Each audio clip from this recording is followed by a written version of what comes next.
और ये जो डाउट सेशन है, डाउट सेशन में सबसे जो जरूरी चीज ये है कि आप लोगों की समस्याएं हमारे सामने आए, तो ये ध्यान रखना है हमको। और आप लोगों के जितने भी डाउट उनको आप पूछेंगे और फिर क्रम से हम उसको देखेंगे। जी बताइए। सर सर जैसे जब परिभाषा लिखते हैं तो परिभाषा लिखते समय जैसे परिभाषा में आ रहा है कि नियत प्राधिकारी या कार्यालय या विभाग, तो हम स्लैश करके लिखें सर या उसको कॉमा करके लिखें? जैसे मतलब स्लैश और कामा जैसे क्या? जैसे आपने लिखा लिख के आता है ना कि मैं बता रहा हूँ, एक सेकंड सर। जैसे कि नियत प्राधिकारी कार्यालय विभाग करके एक साथ 3 शब्द जैसे लिखते हैं ना सर, तो उसमें हम क्या करें, स्लैश लिखते जाएं? तो इसको जरा ग्रुप में डालिएगा। आप एग्जैक्टली कहां पर कह रहे हैं ये समझ में नहीं आ रहा है, विभाग और वो। अच्छा मैं समझ गया, आप समझ गया मैं। हाँ, ये जो आप कह रहे हैं कि जैसे, हाँ वो जैसे विभाग लिखा रहता है तो वो आबलिक करके ही लिखा जाएगा, है ना। जैसे पत्र संख्या होती है, तो पत्र संख्या में आप कुछ लिखते हैं, फिर डैश लगाते हैं, पत्र संख्या, फिर एक डैश लगाएंगे। डैश लगाने के बाद पत्र संख्या, फिर आबलिक रहता है ना, उसका विभाग दिया रहता है, फिर अनुभाग दिया रहता है। तो अनुभाग और विभाग इनके बीच में कॉमा, वो आबलिक का साइन लगाएंगे। और वो कैसे लगाएंगे वो मैं बता दे रहा हूं। यहाँ पर मैं आपके सामने स्क्रीन शेयर कर रहा हूँ, स्क्रीन शेयर करके मैं उसको बताता हूँ। ठीक है, अगले लोग, अगला कोई जो प्रॉब्लम हो बताएं, फिर जो कॉमन बातें करनी है वो तो हम करेंगे ही। मेरे सर और भी 2-3 सवाल हैं, क्या मैं बाद में पूछूं? नहीं, इसी समय पूछ लीजिए, कोई दिक्कत नहीं है, आप इसी समय पूछिए। सर जैसे सारणी बनाते वक्त स्थान और दिनांक कहीं कहीं पे लिखा हुआ है और स्थान दिनांक कहीं कहीं पे नहीं लिखा हुआ है, तो क्या हमें दोनों का वर्ड लिखना है या सिर्फ केवल दिनांक लिखना है, स्थान नहीं लिखना है? नहीं, जहां पर देखिए आपका जो सारणी वाला प्रश्न है, सारणी वाले प्रश्न में आप सारणी तो वैसे ही बनाएंगे जो मानक सारणी है, सारणी को बनाना वैसे ही है, उसमें कोई अलग से वो नहीं करना है, सारणी वैसे ही बन जाएगी। लेकिन अगर जहां पर वो नहीं दिया हुआ है, मान लीजिए कि दिनांक दिया है और दिनांक के बाद में दूसरा कुछ वहां पर स्थान नहीं दिया है या कहीं कहीं दिनांक नहीं दिया है, तो जितनी इंफॉर्मेशन होगी उसको आप लिख देंगे, जो इंफॉर्मेशन नहीं होगी उसको आप ब्लैंक छोड़ देंगे, उसमें कोई समस्या नहीं है। जब आपके पास इंफॉर्मेशन दी ही नहीं गई है तो आप कहां से लाएंगे? तो जो आपके लेटर में दिया हुआ है उसको तो आपने लिखा, और जो लेटर में दिया ही नहीं है उसको आप अपने पास से नहीं लिखेंगे। बात समझ में आ गई? तो उसको छोड़ तो देंगे। सर सारणी जैसे ऊपर बनाते हैं, जैसे हमने लिख दिया स्थान और दिनांक, लेकिन सिर्फ अंकित है वहां पे स्थान, तो दिनांक की जगह ही खाली छोड़नी है, दिनांक को भी नहीं लिखना है? नहीं, लिखना है, टेबल वही बनानी है, टेबल तो कंप्लीट बनाएंगे। लेकिन यहां पर दिया नहीं था, तो आप जब जो नहीं दिया है तो आप कहां से लाएंगे दिनांक, आपको कहां से जानकारी मिलेगी? तो आप उसको छोड़ देंगे ऐसे, ठीक है ना। और सर मान लीजिए कभी वहां पे आप ऐसे डैश लगा पूछ देंगे, लिया। मान लीजिए कि वहां पे 2 का नहीं पूछेगा, एक ही का तो पूछेगा। 1 मिनट, जैसे आप जो वो बनाएंगे तो उसमें पूरी टेबल बना लेंगे। 1 मिनट मैं आपको बता रहा हूं, आप उसमें पूरी टेबल बना लेंगे। जैसे ये मान लीजिए कि आपके पास कोई सारणी रूप बनाने को दिया गया, तो आप उसमें पूरी टेबल बनाएंगे, है ना। टेबल बनाते समय ध्यान रखिएगा कि सबसे पहले क्या होती है, क्रम संख्या। सबसे पहला क्या होता है बताइए? पहला होता है क्रमांक। क्रमांक, क्रमांक के बाद में पत्रांक, पत्रांक या पत्र संख्या। पत्रांक के बाद में स्थान दिनांक, स्थान एवं दिनांक। और फिर क्या होता है? इसके बाद प्रेषक प्रेषित विषय वस्तु। प्रेषक, प्रेषित और फिर विषय वस्तु। तो सबसे बड़ा खाना आपको जो ये स्थान छोड़ना है वो विषय वस्तु का छोड़ना है। और बिल्कुल बढ़िया आप स्केल लेके जाएंगे और स्केल से अच्छे से इसको बनाएंगे। ये तो मैं ऐसे बना रहा हूं, डिजिटल पेन भी है तो थोड़ा सा उतना अच्छा नहीं बन पा रहा है, लेकिन बिल्कुल आप ऐसे बनाएंगे। अब क्रमांक तो 1 हो गया, पत्रांक दिया है तो यहाँ पे डालेंगे, नहीं तो डैश लगा देंगे। स्थान और दिनांक में से जो दिया है उसको डालेंगे, नहीं तो डैश कर देंगे। दोनों नॉर्मली दिया रहता है। अगर स्थान दिया है दिनांक नहीं दिया है, और दिनांक दिया है स्थान नहीं दिया, तो जो दिया है उसको लिख के दूसरी तरह डैश लगा देंगे। आपके पास इंफॉर्मेशन नहीं है, प्रेषक यहां लिख देंगे, प्रेषित यहां लिख देंगे। और विषय वस्तु में जो विषय लेटर में दिया रहता है केवल उतना नहीं लिखेंगे, वो तो बड़ा शॉर्ट में लिखा रहता है। जो भी लेटर में दिया हुआ है कि राहत सामग्री उपलब्ध कराए जाने के संदर्भ में, मान लीजिए कि वो लेटर है और बाढ़ ग्रस्त कोई क्षेत्र है, बाढ़ ग्रस्त क्षेत्र के अंतर्गत राहत सामग्री दी जानी है, और उसमें इतना ही लिख दिया गया है कि राहत सामग्री उपलब्ध कराए जाने के संदर्भ में, तो केवल इतना ही नहीं लिखना है, आपको लेटर पढ़ना है। 15 नंबर आपको इसमें ये अलॉट किए गए हैं, 15 नंबर का ये क्वेश्चन रहता है। तो लेटर पढ़ के थोड़ा सा समराइज करना है, और समराइज करने के बाद में जो विषय वहां पर दिया है वो तो मूल विषय हुआ ही, थोड़ा सा और उसमें जोड़ेंगे। अगर दिया होगा किसी पत्र का संदर्भ की पहले संदर्भ दिया, ये पत्र में ऐसा कहा गया था और दूसरे पत्र में ये मैं अब इसकी सामग्री उपलब्ध कराने के बारे में कह रहा हूं, तो वहां पर समराइज करके उसको कुछ मूल बात निकालेंगे जो पूरे लेटर का मुख्य बिंदु होगा। मुख्य बिंदु मुख्य रूप से विषय में दिया रहता है, लेकिन विषय के अलावा साथ में उस पूरे लेटर की जो महत्वपूर्ण बात है उसको इसमें कंक्लूड करके और लिख देंगे। तो कभी कभी ऐसा भी होगा कि आपको दो बातें मिल जाएंगी, तो एक बात लिख के और दूसरी बात ऐसे लिख देंगे दूसरे पैरा में। और अगर एक मिनट, हाँ, पत्र की भाषा क्या, पत्र की जो भाषा है वहीं से आप लैंग्वेज वहीं से ही लेंगे, लेकिन अपने शब्दों में लिखेंगे, वहां से कट पेस्ट नहीं करेंगे। बातें वहां से लेंगे, भाव वहां से लेंगे, मटेरियल वहां से लेंगे, मैसेज वहां से लेंगे, लेकिन यहां पर जो शब्द होंगे वो अपने शब्दों में बना के लिख दीजिए। बहुत बड़ा भी विषय वस्तु नहीं लिखेंगे, क्योंकि टेबुलर फॉर्म का जो उद्देश्य होता है वो उद्देश्य ये होता है कि आपने अपने शीर्षस्थ अधिकारी को जो भी लेटर था उसको सॉर्ट करके उसके सामने रख दिया। जो काम आपको करने में 15 मिनट लगा उसने उसको आधे 1 मिनट में देख लिया। तो आप अगर बहुत बड़ा आपने लिख दिया है, बहुत पूरा डिटेल इसमें फिल कर दिया है, तो वो डायरेक्ट लेटर ही ना पढ़ लेगा, इसको पढ़ के क्या करेगा। तो इसलिए आप शॉर्ट में उसको लिखेंगे, ठीक है। और सर निबंध में सर मुझे बस लास्ट क्वेश्चन है मेरा सर, हाँ, कि निबंध में जो फैक्ट है सर उसकी भूमिका और उसका परसेंटेज सर कैसे निर्धारित होगा सर? ठीक है, उसको उस पे अभी निबंध पे हम बात कर लेंगे। टेबुलर फॉर्म पे और किसी का, अनुपम जी भी लाइव है, देखिए बताइए, और किसी का कोई वो है क्वेश्चन तो बताइए। टेबुलर फॉर्म में सबसे विशेष बात है जो ये काम तो सब लोग कर लेंगे। देखिए टेबुलर फॉर्म का जो ये हिस्सा है ये सब लोग कर लेंगे, बाकी लोग अगर जहां पे जरूरत हो वहीं पे कैमरा ऑन करें तो सही रहेगा, जिससे कि ये सारा बड़ी स्क्रीन पे दिखेगा। और फॉर्म बना कुछ लोग परिभाषा भी दे देते हैं, फिर टेबुलर फॉर्म बनाते, तो परिभाषा देना जरूरी है सर कि सारणी का क्या प्रयोग है? देखिए वो आपसे पूछा नहीं जाता है, लेकिन होता ना है कि बहुत सारी चीजें हम लोग एक्स्ट्रा करके आते हैं। अगर आपके पास समय है तो यहां पर लिख दीजिए कि सारणी रूप होता क्या है, थोड़ा सा एक लाइन में लिख दीजिए सारणी रूप ये क्या होता है। तो 2 लाइन में आप लिख देंगे तो उससे कोई नुकसान नहीं है, लेकिन इसको लिखना कोई जरूरी नहीं है। लेकिन अगर आप लिख देते हैं तो उससे कोई नुकसान नहीं है, इससे ये प्रकट हो जाता है कि आप सारणी रूप के बारे में जानते भी हैं। तो 2-3 लाइन की, बहुत ज्यादा मत लिखिए कि उसकी विशेषताएं क्या होती हैं, ये सब नहीं।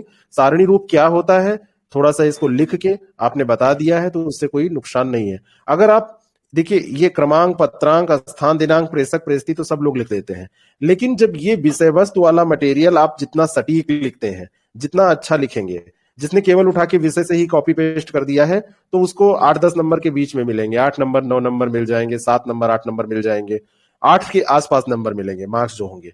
लेकिन अगर किसी ने लेटर को पढ़ के और विषय वस्तु में जो लेटर का मूल अंश था, मूल भाग था, मूल मैसेज था, उसको समाहित करके यहां पर लिख दिया तो उसको नंबर कम से कम 12 तक मिल जाएंगे। 12-13, 15 में 15 मिलना बहुत मुश्किल होता है, लेकिन 12-13 नंबर, 12 नंबर तो मिल जाएंगे, 11.5, 12, 12.5 ऐसे नंबर मिल जाएंगे। तो मुख्य इसमें यह है कि जो लेटर आपको दिया गया है उसको आप 2 बार पढ़ें। ये 15 नंबर लोगों को बड़ा आसान लगता है कि 5 मिनट में हम कर देंगे, लेकिन इसके लिए कम से कम 10 मिनट आप रखें, 5 मिनट बनाने के लिए और 5 मिनट पढ़ने के लिए। और इसमें जो बनाए ये साफ बनाए, जैसे कई बार लोग करते हैं कि क्रमांक, पत्रांक, स्थान, प्रेषक, प्रेषित इसको बढ़ा के यहां तक ले आते हैं तो विषय वस्तु के लिए कम जगह बचती है। बहुत लोग कॉपी को बेड़ा बेड़ा करके इसको बना देते हैं। कॉपी बेड़ी करके आप बनाएंगे तो एग्जामिनर को चेक करने में कॉपी घुमाना पड़ेगा। माइक बंद कर लीजिए, जब बोलना होगा तो ऑन कीजिएगा, आवाज डिस्टर्ब कर रही है। तो आप बेड़ा मत करिए, सीधी कॉपी में ही बनाइए, जैसी कॉपी में आप लिखते हैं वैसी ही कॉपी में सीधे बनाइए। तो जो चीजें कम में आ सकती हैं, क्रमांक, पत्रांक, ये कम में आ सकता है। स्थान के लिए, प्रेषक, प्रेषित के लिए इसको अपेक्षाकृत इससे थोड़ी ज्यादा जगह और सबसे ज्यादा जगह विषय वस्तु के लिए यहाँ पर रखिए और साफ लिखिए। सॉरी सर बीच में रोकने के लिए सर, मैं ये जानना चाह रहा था सर कि ये पत्र में सर क्या 2 प्रेषित भी हो सकते हैं पत्र के सारणी रूप में, पूछा जा सकता है क्या सर? नहीं, नॉर्मली एक ही प्रेषित तो होगा, 2 प्रेषित कहाँ रहेंगे, एक प्रेषित रहेगा। अगर प्रतिलिपि अगर और कई लोग प्रतिलिपि जो भेजी जाती है उसको इसमें नॉर्मली लिखा नहीं जाता है, प्रतिलिपि के बारे में कोई यहाँ पे जिक्र नहीं होता है, क्योंकि आप जो पत्र है उसका सारणी रूप तैयार कर रहे हैं। प्रतिलिपि जिनके पास गई है वो लोग देखेंगे। इसको प्रैक्टिकल सोचिए ना कि आपने जो पत्र आपके सामने आया है अपने शीर्षस्थ अधिकारी को, उसकी समरी आपने बताई है, तो उसकी समरी अगर आप बताना चाह रहे हैं तो आप प्रतिलिपि के बारे में यहां पर बात नहीं करेंगे नॉर्मली। अगर कुछ पेपर वो पत्र के अंदर दिया हुआ है कि फला व्यक्ति को निर्देशित करके आप इसकी कार्रवाई कराइए, तो उसका जिक्र आप करेंगे, क्योंकि वो लेटर उसी के बारे में हो जाएगा। जैसे लिखा हुआ है कि जितने भी डीएम्स हैं उनको दिया गया और यहां से सचिव ने भेजा है, प्रदेश सरकार के सचिव ने किसी विभाग के, और कहा है कि आप सारे एसडीएम्स को ये अवगत कराइए और इसका पालन करवाइए, तो वो जिक्र आप अंदर करेंगे विषय वस्तु में, लेकिन अलग से प्रतिलिपि नहीं लिखी जाती है। ठीक है, क्योंकि प्रतिलिपि लिखने का कोई यहां पे लेटर को समराइज करना, और लेटर जितना अच्छा समराइज करेंगे, जितने अच्छे शब्दों में आप उसको कम शब्दों में, सटीक शब्दों में और पूरी समरी जितना अच्छा लिख लेंगे, उतने ज्यादा मार्क्स आपको मिलेंगे। ठीक है सर, गद्यांश में भी कुछ जानना था मुझे। जैसे गद्यांश आता है सर, तो जो उसमें सारांश होता है सर, सारांश को हम टोटल गद्यांश का 1/3 में समेटने का प्रयास करना चाहिए, लेकिन क्या सर उस 1/3 में जब हम सारांश लिख रहे होंगे तो क्या उसमें हम मुहावरे लोकोक्तियों का भी प्रयोग कर सकते हैं, या सिर्फ मुहावरे लोकोक्तियों का प्रयोग रेखांकित अंशों की व्याख्या में ही कर सकते हैं? नहीं, मैं बिल्कुल समराइज करके एक बार आप लोगों को जो गद्यांश वाले प्रश्न हैं उनको बताने जा रहा हूं, उसको ध्यान से सुनिए। गद्यांश वाले प्रश्न में 3 तरीके के आपसे प्रश्न पूछे जाते हैं। गद्यांश आपको दिया होता है, और इस गद्यांश में सबसे जो बड़ी बात है कि ये अपठित गद्यांश होता है, अपठित गद्यांश। और अपठित गद्यांश का यहां पर मतलब यह है, अपठित गद्यांश, अब अपठित गद्यांश का यहां पर मतलब यह है कि आपने कभी इसको पढ़ा नहीं है। हो सकता है कि ये जिस किताब से लिया गया है आपने वो किताब पढ़ रखी है, मान लीजिए किसी उपन्यास से लिया गया है, किसी कहानी से लिया गया है, या किसी लेख से लिया गया है, ऐसा इत्तेफाक हो सकता है, लेकिन ये आपके सिलेबस में नहीं होता है। अब अपठित गद्यांश के जो क्वेश्चंस होते हैं वहां पर स्पष्ट तौर पर एक दिशा निर्देश दिया होता है कि निम्नलिखित प्रश्नों के उत्तर गद्यांश के आधार पर दीजिए। यह ऐसी भाषा होती है कि गद्यांश को ध्यानपूर्वक पढ़ के निम्नलिखित प्रश्नों के उत्तर दीजिए। 3 तरीके के प्रश्न आपसे यहां पर पूछे जाते हैं। एक प्रश्न आपका यहां पर पूछा जाता है जो कि क्या होता है, गद्यांश का क्या पूछा जाता है बताइए? गद्यांश का यहां पर आपसे संक्षेपण नहीं कराया जाता है, यहां पे सारांश पूछा जाता है। हाँ, एक शीर्षक भी पूछा जाता है। एक प्रश्न होता है जहां पर आपसे शीर्षक पूछा जाता है, और एक प्रश्न होता है जिसमें रेखांकित अंशों की व्याख्या पूछी जाती है। रेखांकित अंशों की व्याख्या, रेखांकित अंशों की व्याख्या। अब ये 3 तरीके के प्रश्न आपसे पूछे जाते हैं। यहां पर जो सारांश लेखन होता है वो कितने नंबर का होता है, किसी को याद है? ये 3 नंबर का हो गया, यहां पर ये 9 नंबर का हो गया, और सारांश लेखन ये 6 नंबर का होता है। यही तो होता है? नहीं, ये 12 नंबर का होता है। ये 12 नंबर का होता है। ये 3 रेखांकित अंशों की व्याख्या 4-4 नंबर की होती है। एक्चुअली मुझे जीआईसी और कई बैच इधर उधर भी लगातार लेके चलने पड़ते हैं, तो थोड़ा बहुत मुझे कभी कभी कंफ्यूजन। 21 नंबर का ये पूरा प्रश्न आपका होता है।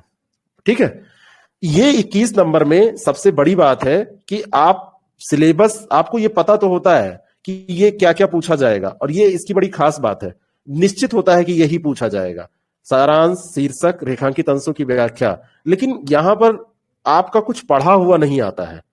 कहने का मतलब यह है कि एग्जामिनेशन हॉल में ही आपको इसके बारे में सारा काम करना होता है, इसके बारे में सोचना होता है, आपको पढ़ना होता है। जब कभी भी अपठित गद्यांश आपको मिले तो कम से कम 3 बार उसको आपको पढ़ना है, और ये 3 बार जो पढ़ने का तरीका है, 3 बार पढ़ना है। 3 बार पढ़ने का तरीका मैं बता रहा हूं। पहली बार ऐसे ही पढ़ देना है। जब फर्स्ट टाइम आप पढ़ेंगे तो फर्स्ट टाइम बिल्कुल समझ लीजिए कि आप पेपर में कोई घटना पढ़ रहे हैं, कोई न्यूज पढ़ रहे हैं, ऐसे पढ़ लीजिए। जरा सा भी प्रेशर अपने दिमाग पे मत रखिए। याद करिए, जब आप बिना प्रेशर के कोई घटना पेपर में पढ़ते हैं, कोई कहानी पढ़ते हैं, कुछ भी पढ़ते हैं, तो वो आपको ज्यादा समझ में आती है। तो आप नॉर्मली पहली बार ऐसे पढ़ लीजिए फर्स्ट टाइम। दूसरी बार पढ़ने से पहले आप क्वेश्चंस को देखिए। ये फर्स्ट टाइम ऐसे ही रीडिंग लगा लीजिए, और सेकेंड टाइम आप पढ़ रहे हैं, पहली तो ये नॉर्मल रीडिंग हो जाएगी। जब आप सेकेंड टाइम पढ़ रहे हैं तो आप क्वेश्चंस देख लीजिए कि क्या क्या क्वेश्चंस पूछे गए हैं। तो 2 क्वेश्चंस तो आपको पता है, एक शीर्षक देना है और एक सारांश। दूसरा इसमें जो देखना यही है कि जो अंडरलाइन पोर्शंस हैं, अंडरलाइन पोर्शंस को चिन्हित कर लेना है, ध्यान में रखना है पढ़ते समय, क्योंकि क्वेश्चंस पहले से आउट हैं। शीर्षक, सारांश और अंडरलाइन जो व्याख्या करनी है आपको रेखांकित अंशों की, ये पहले से आउट है क्वेश्चन। तो अब की बार आप क्या करेंगे, रेखांकित अंशों को थोड़ा सा एक बार ध्यान से देख लेंगे कि क्या क्या, क्योंकि यहाँ पे पैराग्राफ से क्वेश्चन नहीं पूछे जाते हैं। कई परीक्षाएं ऐसी भी होती है आयोग की जहां पे पैराग्राफ से क्वेश्चन भी पूछे जाते हैं। और जब अब तीसरी बार आप पढ़ रहे हैं, थर्ड टाइम, थर्ड टाइम आप जब पढ़ेंगे तो जब क्वेश्चंस का आंसर दे रहे होंगे, आंसर देने के क्रम में, आंसर जब फॉर्मेट कर रहे होंगे दिमाग में, तब पढ़ेंगे। पहली बार पढ़ने में अगर 5 मिनट लगेगा, दूसरी में 3 मिनट लगेगा, और अगली बार में ये 2 मिनट में ही हो जाएगा। अगर पहली में 4 मिनट लगा है तो ये धीरे धीरे टाइम ऐसे कम होता चला जाएगा, निश्चित कम होता है। अब देखिए, जो सारांश आपको लिखना होता है, सारांश या इसको सारलेखन कहते हैं, है ना, इसके लिए एक शब्द होता है भावार्थ, इसके लिए एक शब्द होता है सारलेखन। ये एक ही बातें हैं, मिलती जुलती, ये सब एक ही बातें हैं, केवल शब्द अलग अलग हैं। सारांश लिखने का जो नियम होता है कि इसको 1/3 शब्दों में लिखते हैं। कहने का मतलब यह है कि अगर 180 शब्दों का आपका जो गद्यांश है वो दिया हुआ है, तो 180 शब्दों को आप 3 से डिवाइड कर दीजिए, यानी कि लगभग 60 शब्दों में। अब इसमें बात आती है कि कितना छूट, तो छूट की जहां तक बात है तो 5% आप अप डाउन कर दीजिए, चाहे 5% ज्यादा लिख दीजिए, चाहे 5% कम लिख दीजिए, कोई प्रभाव नहीं इस पे पड़ेगा नेगेटिव। लेकिन सबसे बड़ी शर्त यह है कि जो भी भाव हैं वो स्पष्ट हो जाने चाहिए, इसीलिए मैंने भावार्थ भी यहां पर लिख दिया है, सारांश भी लिख दिया है। जो भी लेटर में बोल रहा हूं, जो भी अवतरण में भाव दिए हुए हैं वो सारे स्पष्ट हो जाए 1/3 शब्दों में। लगभग कई किताबों में अलग अलग 1/4 शब्द भी मिल जाएगा, लगभग 1/3 शब्द मिलेगा। कई किताब आप ऐसे उठाएंगे तो रहेगा कि मोटे तौर पर 1/3 से 1/4 शब्दों के बीच में लिखा जाता है, लेकिन आप 1/3 शब्दों को एक आइडियल, एक आदर्श मान के चलिए। लेकिन इससे भी बड़ी बात यह है कि कई बार जब आप लोग सारांश लिखते हैं तो आप गद्यांश को पढ़ के और उसकी एक लाइन उठाए, 2 लाइन छोड़े, फिर एक लाइन उठाए, फिर 2 लाइन छोड़े, और जो लाइन आपको महत्वपूर्ण या भारी भरकम लगी उनको आपने उठा के इसमें लिख दिया और कहा कि 1/3 ये लेखन हो गया। ये गलत तरीका होता है, ऐसा बिल्कुल नहीं करना है, बिल्कुल ऐसा नहीं करना है। आपको 1/3, 1 मिनट मैं भी बता रहा हूं, पूरा सेशन हो जाने दीजिए फिर आप पूछिएगा, मैं आपको समय दूंगा। 1/3 शब्द का मतलब है कि जितने शब्द दिए हुए हैं उसका तिहाई, लेकिन 1/3 शब्द का मतलब यह नहीं है कि उससे कट पेस्ट कर लें। यहां पर आपको करना क्या है, इस पूरे पैराग्राफ को जो आपको दिया गया है, अवतरण जो दिया गया है, उसको पढ़ के इसका भाव समझना है, और भावों को, जो भाव आपको समझ में आया उसको अपने वाक्यों में, शब्द मैं यहां पर यूज नहीं कर रहा हूं, अपने वाक्यों में लिखना है। वाक्य और शब्द में अंतर यह है कि शब्द कई बार आपको पैराग्राफ के भी यूज करने पड़ेंगे, अवतरण के शब्द यूज करने पड़ेंगे, लेकिन आप हूबहू वाक्य मत यूज कीजिएगा। कई बार लोग वाक्य ही उठा के पूरा रख देते हैं। जाहिर सी बात है कहीं ऐसे शब्द आपको मिलेंगे उसमें जो आप रिप्लेस नहीं कर सकते, तो उन कुछ शब्दों को आप यूज कर लीजिए, लेकिन अपनी भाषा में इन भावों को अपनी भाषा में और अपने वाक्यों में इसको लिखिए। और ध्यान रहे कि 1/3 शब्दों में, 1/3 शब्द के लगभग शब्दों में ये हो जाए। अब आप कहेंगे कि हम भाव वहां से समझेंगे, शब्द अपने आप कहां से लाएंगे? जब आप जैसे 2 लोग कोई बात कर रहे हो और आप किसी से मिलके आए हो, तो मान लीजिए कि आपने अपने दोस्त से मुलाकात की है और एक दूसरा दोस्त आपको मिला, उससे बता रहे हैं आप, तो 2 तरीके हो सकते हैं। एक तरीका यह हो सकता है कि आप ऐसे बताएं कि हम वहां पर गए और वहां पे रमेश हमारा जो मित्र है वो मिला, फिर रमेश ने कुछ बोला और कहाँ जा रहे हो, फिर मैंने बोला मैं बस बाजार जा रहा था, फिर उसने क्या कहा कि बाजार क्यों जा रहे हो, फिर मैंने बोला सब्जी लेने जा रहा था। एक तरीका तो यह है कि आप ऐसे बताएं, लेकिन नॉर्मली आप देखेंगे कि ऐसे कोई बताता नहीं है कि दोनों लोगों की जो बातें हैं वो लगातार वो एक दूसरे को बताता रहे और इस तरीके से बताए, ऐसा नहीं बताता है। ऐसे आप बताते हैं, आप कहते हैं अरे जा रहे थे और रमेश मिला था, हालचाल हुआ, और हालचाल होने के क्रम में फिर बात होने लगी पढ़ाई लिखाई की, और वो भी बहुत परेशान है, आजकल उसके भी एग्जाम्स हैं और वो तैयारी में लगा हुआ है, समय नहीं मिल पाता है, और ऐसे आप बताते हैं। आप एक दूसरे की डायरेक्ट बातों को नहीं बताते हैं। अब यहां सुनिए, जब आप सारांश लिख रहे हैं और पूरे भावों को भी समेटना है तो 1/3 शब्दों में कैसे लिखेंगे? 1/3 शब्दों में इसको कैसे करेंगे? इसके लिए आवश्यक यह है कि जितने भी सारांश लेखन ही चल रहा है, तो सारांश लेखन में आवश्यक यह है, बहुत ये इंपॉर्टेंट रूल है, आवश्यक है कि आप जितने भी उदाहरण दिए हो, जितने भी समझाने के लिए कुछ भी कोई वाक्य दिया हो, कोई घटना दी हुई, वाक्य नहीं ये वाक्य है, यानी कि कोई घटना दी हुई हो, कोई भी उदाहरण, कोई भी घटना दी हुई हो, वो सब समझाने के लिए है, तो उसको हटा दीजिए। तो क्या क्या यहां से हटाना है, डिलीट क्या क्या करना है?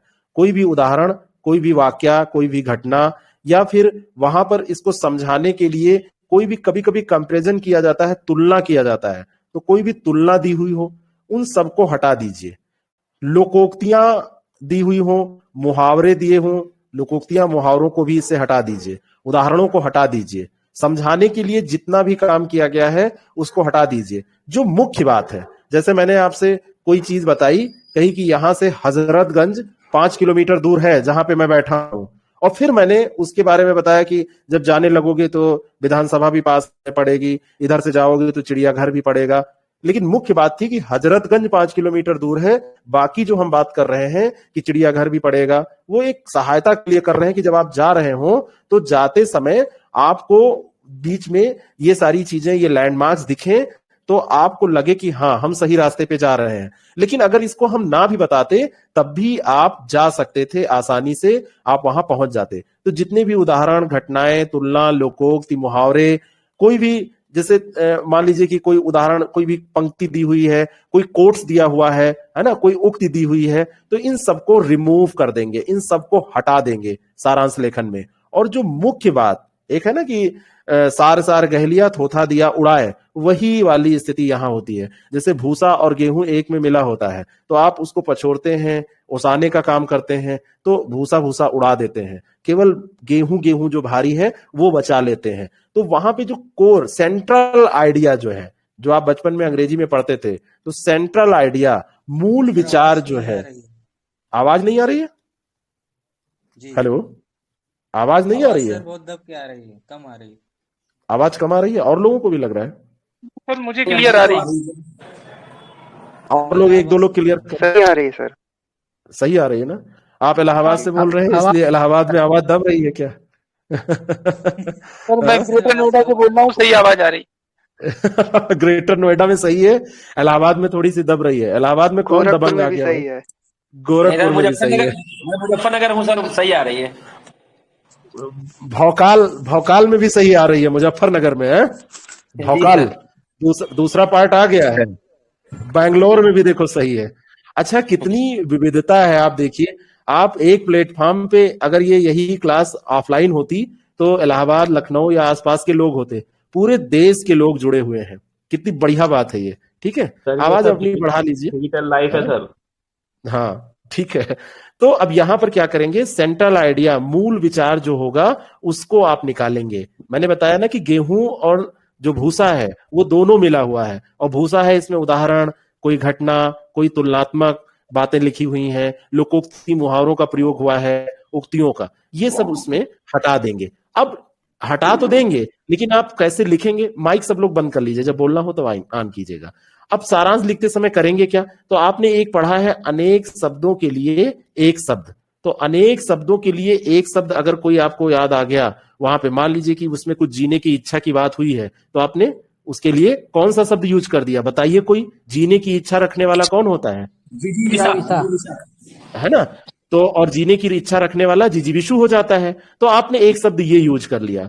आपने मान लीजिए कि कोई स्त्री की बात हो रही है और उसका पति जो है अब नहीं रह गया है, ऐसा पैराग्राफ है, तो आपने उसके लिए विधवा शब्द का यूज कर लिया, है ना, उसका पति मर चुका है। कहने का मतलब, जो ये सारी चीजें हैं, अनेक शब्दों के लिए एक शब्द, ये सारी चीजें जो है ये क्या होती हैं? ये हमारी भाषा को प्रभावशाली बनाती हैं, ये हमारी भाषा को रिच करती हैं। तो यहां पर अगर आपके दिमाग में आता है, कोई कोशिश बहुत जोर जबरदस्ती नहीं करनी है, और हर जगह ये आएगा भी नहीं। मान लीजिए कोई साइंस का पैराग्राफ आपको दे दिया गया, तो वहां पर आपको ये अवसर कम मिलेगा। लेकिन कोई सामाजिक पैराग्राफ है, सामाजिक मुद्दे पर है, कोई पैराग्राफ साहित्यिक है, तो वहां पर ये सब अवसर आपको मिलेंगे। तो वहां पर ऐसे शब्दों का आप उपयोग कर लेंगे। लेकिन अगर मान लीजिए ऐसा उपयोग नहीं हो पाता है, तो आप प्रेशराइज नहीं होंगे।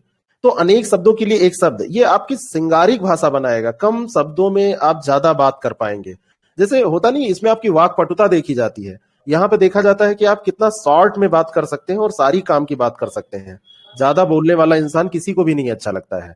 बस एक नेता ही है जो ज्यादा बोलता है, तो उसको ज्यादा लाभ मिलता है। हमारे देश के जो महान नेता हैं, आप समझ रहे हैं कि जो जितना ज्यादा बोल रहा है उतना ज्यादा सफल है। लेकिन जो प्रशासक हैं और जो काम करने वाले ऐसे लोग हैं जो शासन प्रशासन में काम कर रहे हैं, वो सिंपल एंड शॉर्ट, बिल्कुल शॉर्ट बात करते हैं। तो इसलिए आपको सबसे कम शब्दों में बात करनी है, जितने कम शब्दों में आप कह पाए।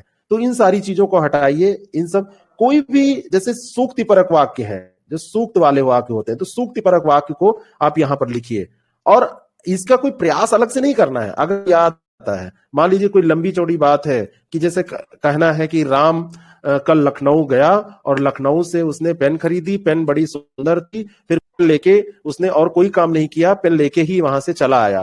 तो इसको हम शॉर्ट में कह सकते हैं राम ने लखनऊ से एक पेन, सुंदर पेन खरीदी, या राम लखनऊ से एक सुंदर पेन लाया, ऐसे शॉर्ट करना है इसको।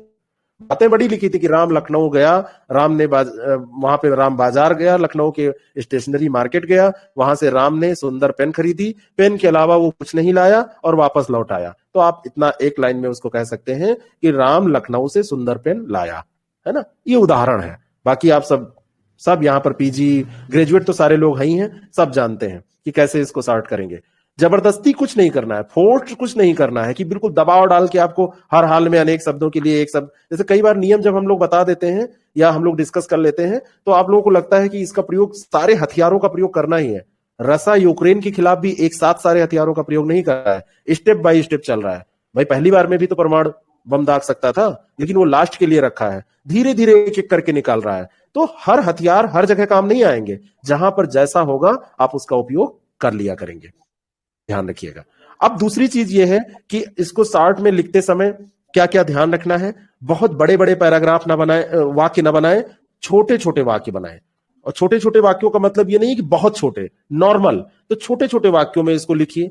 बहुत बड़े वाक्य बनाएंगे तब भी लैंग्वेज की प्रॉब्लम आती है, तब भी बातें बढ़ जाती हैं। बड़े पैराग्राफ को मैनेज करने में आपको ज्यादा शब्द यूज करने पड़ते हैं। छोटे छोटे पैराग्राफ में इसको लिखें, और छोटे छोटे पैराग्राफ में लिखने के साथ में यहां पे कटिंग ना करें। जैसे अगर आपने कटिंग कर दिया सारांश में, क्योंकि ये सारांश है, किसी के सामने आप प्रस्तुत कर रहे हैं, मूल बात है, जाहिर सी बात है किसी के सामने आपने रखा तो साफ सुथरा होना चाहिए, तो कटिंग बिल्कुल ना करें। और इसके लिए जरूरी है ओवर राइटिंग ना हो, कटिंग ना हो, तो थोड़ा सा रफ जरूर कर ले। जो रफ वर्क के लिए आपके पास आरओ के पेपर में पर्याप्त समय रहता है। 5 क्वेश्चन आपसे पूछे जाने हैं। पहला क्वेश्चन गद्यांश का 21 नंबर का, दूसरा 24 नंबर का आपका लेटर का क्वेश्चन, वो टेबुलर फॉर्म का क्वेश्चन 15 नंबर का, तीसरा 24 नंबर का लेटर का क्वेश्चन, और उसके बाद में आपका 10 नंबर का हिंदी से अंग्रेजी, 10 नंबर का अंग्रेजी से हिंदी जो वो पूछा जाएगा, प्रशासनिक शब्दावली, और फिर उसके बाद में मुहावरे 10 नंबर के, और 10 नंबर के आपके पूछे जाएंगे कंप्यूटर के प्रश्न। तो निश्चित सिलेबस, और हर बार यही पूछा जाता है, तो दिमाग में आपके पहले से बैठा होता है, और 2.5 घंटे आपको समय दिए जाते हैं। तो इसलिए आपको इसमें बहुत हड़बड़ी से कुछ नहीं करना है।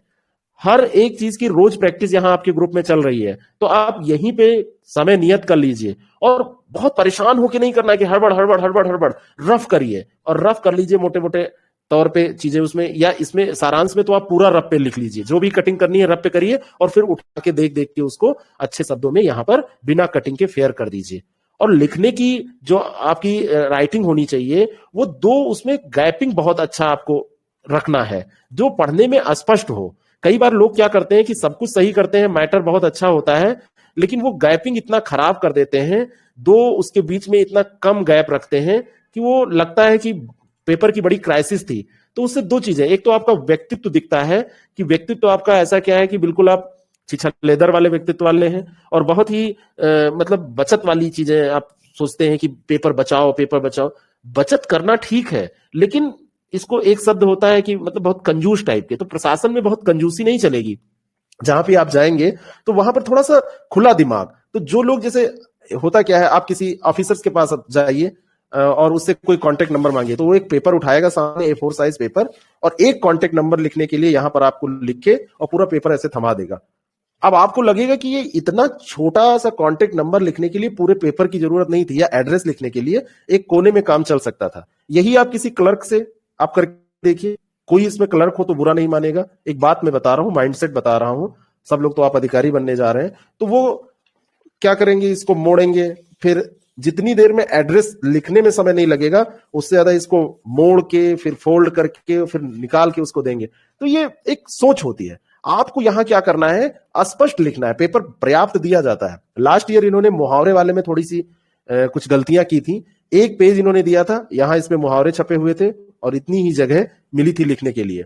वहां पे जो सीट होगी, वो जो यूपीएससी वाला जो प्रैक्टिस पेपर आपके मार्केट में उपलब्ध है, या जिन मेंस अधिकतर लोगों ने दिया ही होगा, उनको पता होगा कि उसमें तीन तरफ से हाशिया होता है, एक इधर हाशिया, एक इधर हाशिया यहाँ पर लेफ्ट में, और ऊपर यहाँ पर हाशिया होता है, और इधर नीचे ओपन होता है। तो यहाँ हाशिए में कुछ नहीं लिखना होता इसी बीच में। लेकिन इतना आप जरूर करिए कि एक लाइन आप लिखिए, जैसे यहाँ पर एक लाइन आपने लिखा तो दूसरी लाइन के बीच में जो गैपिंग है वो ऐसी हो कि घौंच पहुंच ना हो जाए। ऐसा ना हो कि बिल्कुल लगे कि बहुत पेपर बचाया गया है। अक्षर जो होने चाहिए, आपके शब्द होने चाहिए, उसके आकार जो है वो मीडियम साइज के होने चाहिए। अब जाहिर सी बात है, कुछ लोग बहुत बड़ा लिखते हैं, कुछ लोग बहुत छोटा लिखते हैं, तो वो तो एक दिन में नहीं सुधरने वाला है। लेकिन अगर बहुत बड़ा आप लिख रहे हैं तो बीच में आप ले आइए, उस शब्द के आकार को बीच में ले आइए, मीडियम साइज का कर लीजिए। और बहुत छोटा लिख रहे हैं तो बढ़ा लीजिए। और इसके बाद में जब आप लिखें यहां पर, तो दो शब्दों के बीच की भी जो दूरी है उनको भी जैसे स्पष्ट होना चाहिए। जैसे एक ये है, ये आपको देखिए, ये दो तीन चीजें मैं ऐसे बनाए दे रहा हूं, दो तीन लाइंस, ये आप देखिए। और फिर दूसरा ये देखिए, वही गोले हैं लेकिन ये बिल्कुल नजदीक नजदीक हो गए, तो आपको अच्छे नहीं लग रहे हैं, स्पष्ट नहीं। तो शब्द जो होने चाहिए वो थोड़े दो शब्दों के बीच में और दो लाइनों की, दो पंक्तियों के बीच में गैप होने चाहिए। तो स्पष्ट तौर पर जब आप इसको लिखेंगे तो ये 6 नंबर का जो क्वेश्चन है इसमें 4.5 नंबर तक आपको मिल जाएगा। 75% यहां पे आपको मिल गया। और 75% आप किसी भी पोर्शन में अगर टच कर रहे हैं पूरे पेपर में, तो आप हर जगह 75, कई पोर्शंस तो ऐसे हैं जहां पे आपको 100% भी मिलेगा ना, लेकिन 75% से आप अगर डाउन नहीं होने दे रहे हैं तो आपके मार्क्स 70 से 75, 76, 77, 78 नंबर तक ऐसे पहुंच जाएंगे। तो यहां पर आपको एक एक मार्क्स के लिए कोशिश करनी है। तो सारांश में ये चीजें ध्यान रखें। अब हम बात करते हैं यहां पर दूसरा जो प्रश्न है, दूसरे प्रश्न की बात है शीर्षक की, या इसकी बात कर लेते हैं, शीर्षक बाद में कर लेंगे, रेखांकित अंशों की व्याख्या की। रेखांकित अंश उसमें दिए होते हैं किसी भी पैराग्राफ में, और रेखांकित अंश जब आप उठाते हैं तो कई बार आपको लगता है कि इसमें क्या व्याख्या करनी है, कई बार ऐसा लगता है कि इसमें व्याख्या क्या करनी है। ऐसा करता हूं, मैं एक पैराग्राफ उठा ही लेता हूं कोई, ठीक रहेगा ना? एक पैराग्राफ में कोई उठा लेता हूं उदाहरण के लिए, तो मेरे ख्याल से वो सही रहेगा आप लोगों के लिए। या ऐसे ही बताऊं, उठा लेता हूं एक पैराग्राफ में ले लेता हूं, ले लीजिए है ना, वो ज्यादा सही रहेगा। जैसे रेखांकित अंशों की व्याख्या है, रेखांकित एक दूसरे एग्जाम्स का मैं प्रैक्टिस हमारे पास बहुत सारा पड़ा हुआ है, उसका ले लेता हूं, क्योंकि आप लोगों वाला भी हल पेपर तैयार है, लेकिन अभी मैं दिखाऊंगा नहीं, क्योंकि कई लोगों ने मैसेज डाला है और उन लोगों ने अभी कहा है कि हम टेस्ट दे रहे हैं, है ना, तो देने दीजिए उनको। एक मिनट। रेखांकित अंशों की जो व्याख्या है उस पर, जैसे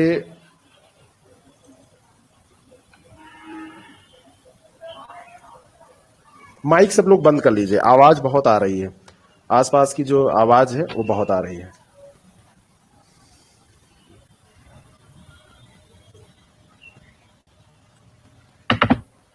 ये ओपन क्यों नहीं हो रहा है?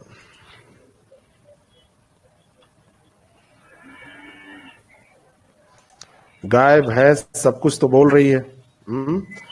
एक्चुअली हम लोग क्या करें, अब हम लोग रहेंगे आसपास तो जो भी चीजें होंगी वो आवाज तो आएगी ही। ये ओपन नहीं हो रहा है, एक मिनट में देखता हूं।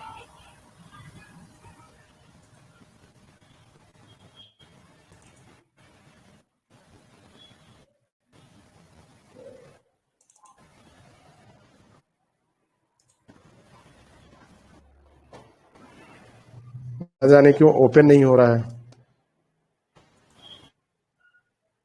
कोई नहीं सर, ऐसे एग्जांपल दे दीजिए। नहीं नहीं नहीं, मैं ओपन कर रहा हूं, उससे ज्यादा मजा आएगा। पता नहीं क्या हुआ है, ये कंप्यूटर में शेयर नहीं हो रही है स्क्रीन। तब तक सर शीर्षक का ही बता दीजिए, शब्दों का कितने में दे सकते हैं। ओपन तो हम ही को करना है ना उसको, तो उसमें कोई दूसरा तो करेगा नहीं कि तब तक, है ना। बस एक मिनट रुक जाइए, मैं ओपन कर रहा हूं।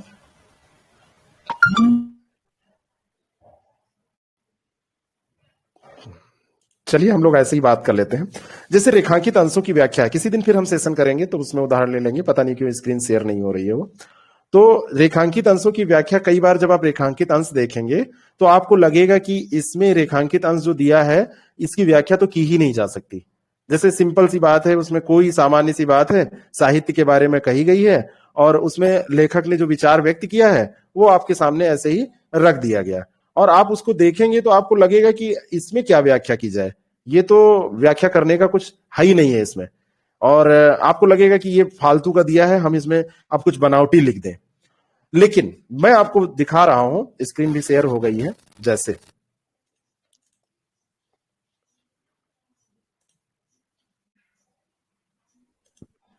ये आपके सामने एक स्क्रीन शेयर हो रही है। अब इस स्क्रीन को आप देखिए, आपके सामने स्क्रीन है, दिख रही है आप लोगों को? एक ये पैराग्राफ है, दिख रही है ना? दिख रही है, बिल्कुल। अब ये पैराग्राफ आप ध्यान से देखिए। ये जो पैराग्राफ है, इस पैराग्राफ में कुछ मित्रता के बारे में बात कही गई है। अद्भुत है मेरा यह मित्र, उसके पास दोस्तों का कैटलॉग है। मैंने सोचा कि जब वह हर परिचित की निंदा कर रहा है तो क्यों ना मैं लगे हाथ विरोधियों की गत इसके हाथों करा लूं। एक पैराग्राफ ये है, मतलब एक अंडरलाइन पोर्शन ये है। दूसरा है कि ईर्ष्या द्वेष से प्रेरित निंदा भी होती है, लेकिन इसमें वह मजा नहीं जो मिशनरी भाव से निंदा करने में आता है। और तीसरा है कि इंद्र बड़ा ईर्ष्यालु माना जाता है क्योंकि वह निठल्ला है। स्वर्ग में देवताओं को बिना उगाए अन्न, बिन बनाए महल और बिन बोए फल मिलते हैं। ये जीआईसी का जो हमारा बैच चल रहा है उसमें भी रेखांकित अंशों की व्याख्या पूछी जाती है। और एक इसमें क्वेश्चन होता है गद्यांश का संक्षेपण, और दूसरा क्वेश्चन यही होता है रेखांकित अंशों की व्याख्या, और 3 क्वेश्चन उसमें और पूछे जाते हैं, उससे आपको मतलब नहीं, और एक शीर्षक। तो यहां पर देखिए, पहला जो है तो रेखांकित अंशों की व्याख्या कैसे लिखते हैं। आप ऊपर एक हेडिंग डाल देंगे और वो हेडिंग ऐसे होगी, रेखांकित अंशों की व्याख्या, उस पर ऐसे लिख देंगे। फिर 3 व्याख्याएं करनी है आपको, 4 व्याख्याएं करनी है, जो भी करनी है उससे नहीं मतलब है। मतलब यहां पर इससे है कि आपको उसको प्रेजेंट कैसे करना है, कैसे लिखना है। तो मान लीजिए कि आपने यहाँ पे हेडिंग डाल दी रेखांकित अंशों की व्याख्या, और उसके बाद में आपने पहला एक ये नंबर डाला, और जो यहां पर दिया हुआ था अद्भुत है मेरा मित्र, तो अद्भुत है लिखा, डॉट डॉट डॉट लगाया, और लास्ट में इसके हाथों करा लूं। तो इस तरीके से यहां पर आपने कर दिया, और इसके हाथों करा लूं या डॉट डॉट डॉट करा लूं। फिर यहां पे आप लिखेंगे ससंदर्भ व्याख्या। अब आपको लगेगा कि व्याख्या ससंदर्भ कैसे होगी, क्योंकि यहाँ पे बचपन में जो 9th 10th में 7th 8th में हम लोग पढ़ते थे कबीरदास, सूरदास, प्रेमचंद, तो उनकी व्याख्या हम करते थे तो संदर्भ में लिखते थे कि प्रस्तुत गद्य अवतरण या प्रस्तुत पंक्तियां फला किताब की फला चैप्टर के फला लेखक के द्वारा लिखी गई हैं और फला चैप्टर से ली गई हैं, ऐसा लिखते थे। यहाँ पे तो हमको कुछ पता नहीं है। तो संदर्भ का मतलब ये होता है कि जिस बारे में बात कही गई है उसको आपने थोड़ा सा बता दिया। जैसे यहां पर कहा गया है कि अद्भुत है मेरा मित्र, अद्भुत है मेरा मित्र, उसके पास दोस्तों का कैटलॉग है। मैंने सोचा कि जब वह हर परिचित की निंदा कर रहा है तो क्यों ना मैं लगे हाथ विरोधियों की गत इसके हाथ करा लूं, यानी कि विरोधियों की निंदा भी मैं करवा लूं। अब यहां पे आप सीधा लिखेंगे संदर्भ में कि लेखक का कहना है कि उनका निंदक मित्र बहुत ही अद्भुत और विचित्र है, जिसके पास दोषों और बुराइयों का अच्छा खासा सूची पत्र है। सिंपल सी बात है, कोई अलग से संदर्भ आपको लिखना नहीं है कि किसके लेखक कौन है और इसमें कहा क्या गया है, बस यही जो बात कही गई है वही कहना है। और दोषों और बुराइयों का अच्छा खासा सूची पत्र है उसके पास, यानी कि जो कैटलॉग की बात हुई थी उसकी लैंग्वेज आपने चेंज कर दिया, दोषों और बुराइयों का अच्छा खासा सूची पत्र लिख दिया, कैटलॉग की जगह सूची पत्र आपने लिख दिया। बाय द वे आपको नहीं याद आ रहा था तो आपने क्या किया, कैटलॉग का ही यूज कर लिया। लेकिन कोशिश करिए कि जो मुख्य रूप से जो हाईलाइटेड टर्म्स हैं उनको चेंज कर दीजिए, उनका अर्थ लिख दीजिए। जैसे कई बार विशेष में भी आप लिख देते हैं कैटलॉग का मतलब सूची पत्र, एक ऐसा आपने लिख दिया तो उसका प्रभाव ये पड़ता है कि आपने सब कुछ सही से समझा है। फिर उसके सम्मुख जिस किसी की भी चर्चा छिड़ जाती है, बात तो यही यहां पर कही गई थी। यहां पर बात केवल कितनी क्या कही गई थी, देखिए ध्यान से, यहां पर बात कही गई थी कि मैंने सोचा कि जब वह हर परिचित की निंदा कर रहा है तो क्यों ना मैं लगे हाथ विरोधियों की गत करा लूं। तो अब इसी बात को आप अगर व्याख्यायित करना चाहेंगे तो उतना अच्छा नहीं होगा। तो ये शुरुआत की पंक्ति है तो आगे जाने का तो कोई वो नहीं बनता, लेकिन इसके पीछे का भी पढ़िए, और पीछे का ही नहीं पढ़िए, पूरा पैराग्राफ पढ़ के जो आपने सारांश निकाला है और उस सारांश में इस विरोधी इस मित्र के बारे में जो विरोधियों की गत कराने की बात हुई है या मित्र की विशेषता जो आपको समझ में आई है वो पूरे पैराग्राफ के हिसाब से आप लिखिए। और खास करके इसके पीछे की जो 2 लाइनें हैं उनसे रिलेट करके आप जब करेंगे तो इसकी व्याख्या हो जाएगी। तो आपने यहां पर बात को और बढ़ाने के लिए क्या किया, आपने यहां पर जोड़ा कि उसके सम्मुख जिस किसी की भी चर्चा छिड़ जाती है। ये उस लाइन में नहीं दिया है जो अंडरलाइन थी, लेकिन क्योंकि वो करता क्या है, निंदा करता है। किसकी निंदा करेगा? आपने सोचा तो आपको पता चला कि किसी की भी चर्चा होने लगती है, पूरा पैराग्राफ जब आपने पढ़ा तो किसी की चर्चा पे भी वो निंदा करने लगता है, तो उसके सम्मुख जिस किसी की भी चर्चा छिड़ जाती है वह उसी की निंदा में 4-6 वाक्य बोल दिया करता है। आपने ऐसा लिखा। फिर लेखक के मन में यह विचार आया कि क्यों ना वह भी अपने कुछ परिचितों की जो लेखक के विरोधी हैं उनकी निंदा उसके माध्यम से करवा ले। इस तरीके से आपने किया। अब यहां पर मैं आपको बताना यह चाहता हूं कि ये तो सिंपल सा पैराग्राफ था, आपने समझ लिया, कर दिया, लेकिन जब भी आप रेखांकित अंशों की व्याख्या करें तो उसमें क्या क्या ध्यान आपको रखना है। सबसे पहला प्रश्न यहां पर उठता है कि रेखांकित अंशों की व्याख्या कितनी करें, कितना गुना करें। तो जितना भी आपने सारांश भावार्थ या सार लेखन, सारांश में जितना किया था सब उसका उल्टा यहां पर करना है। यहां पर आपने 1/3 शब्द किए तो यहां पर जितना दिया है उसका गुणे 3 कर दीजिए। अगर 20 शब्दों की लाइन दी हुई है जो रेखांकित है तो आप 60-70 शब्दों में व्याख्या कर दीजिए। 50 से 70 शब्दों के बीच में कर दीजिए। 50 शब्द से 70 शब्दों के बीच में, 60 से ऊपर चले जाइए। आपको यहां पर अपने शब्दों में वैसे ही लिखना है, अपने वाक्यों में लिखना है, अपनी भाषा में लिखना है, अस्पष्ट तौर पर लिखना है, सब कुछ वही है। लेकिन दूसरा यहां पर नियम यह है कि जहां पर जितने भी उदाहरण हैं, जितने भी आप समझाने के लिए, तुलना करने के लिए वाक्य प्रयोग कर सकते हैं, जैसे यहां पर अभी हमने किया कि जोड़ दिया कि जिसकी भी चर्चा उसके सामने की जाती है, तो समझाने की हमने कोशिश की, क्योंकि ये व्याख्या है। यहां पर आपको व्याख्या करना है, तो व्याख्या करने के क्रम में आपको अपनी बात को समझाना है, तो समझाने के क्रम में आपको चीजों को जोड़ना पड़ेगा। सारांश लेखन में आपने घटना को, किसी भी वाक्य को, किसी भी तुलना जो की गई थी उसको हटाया था, यहां पे जोड़ देंगे। वहां पर लोकोक्ति और मुहावरों को हटाया था, उदाहरणों को हटाया था, यहां पर आपके दिमाग में आएंगे, कोई बात आएगी तो आप उसको जोड़ देंगे।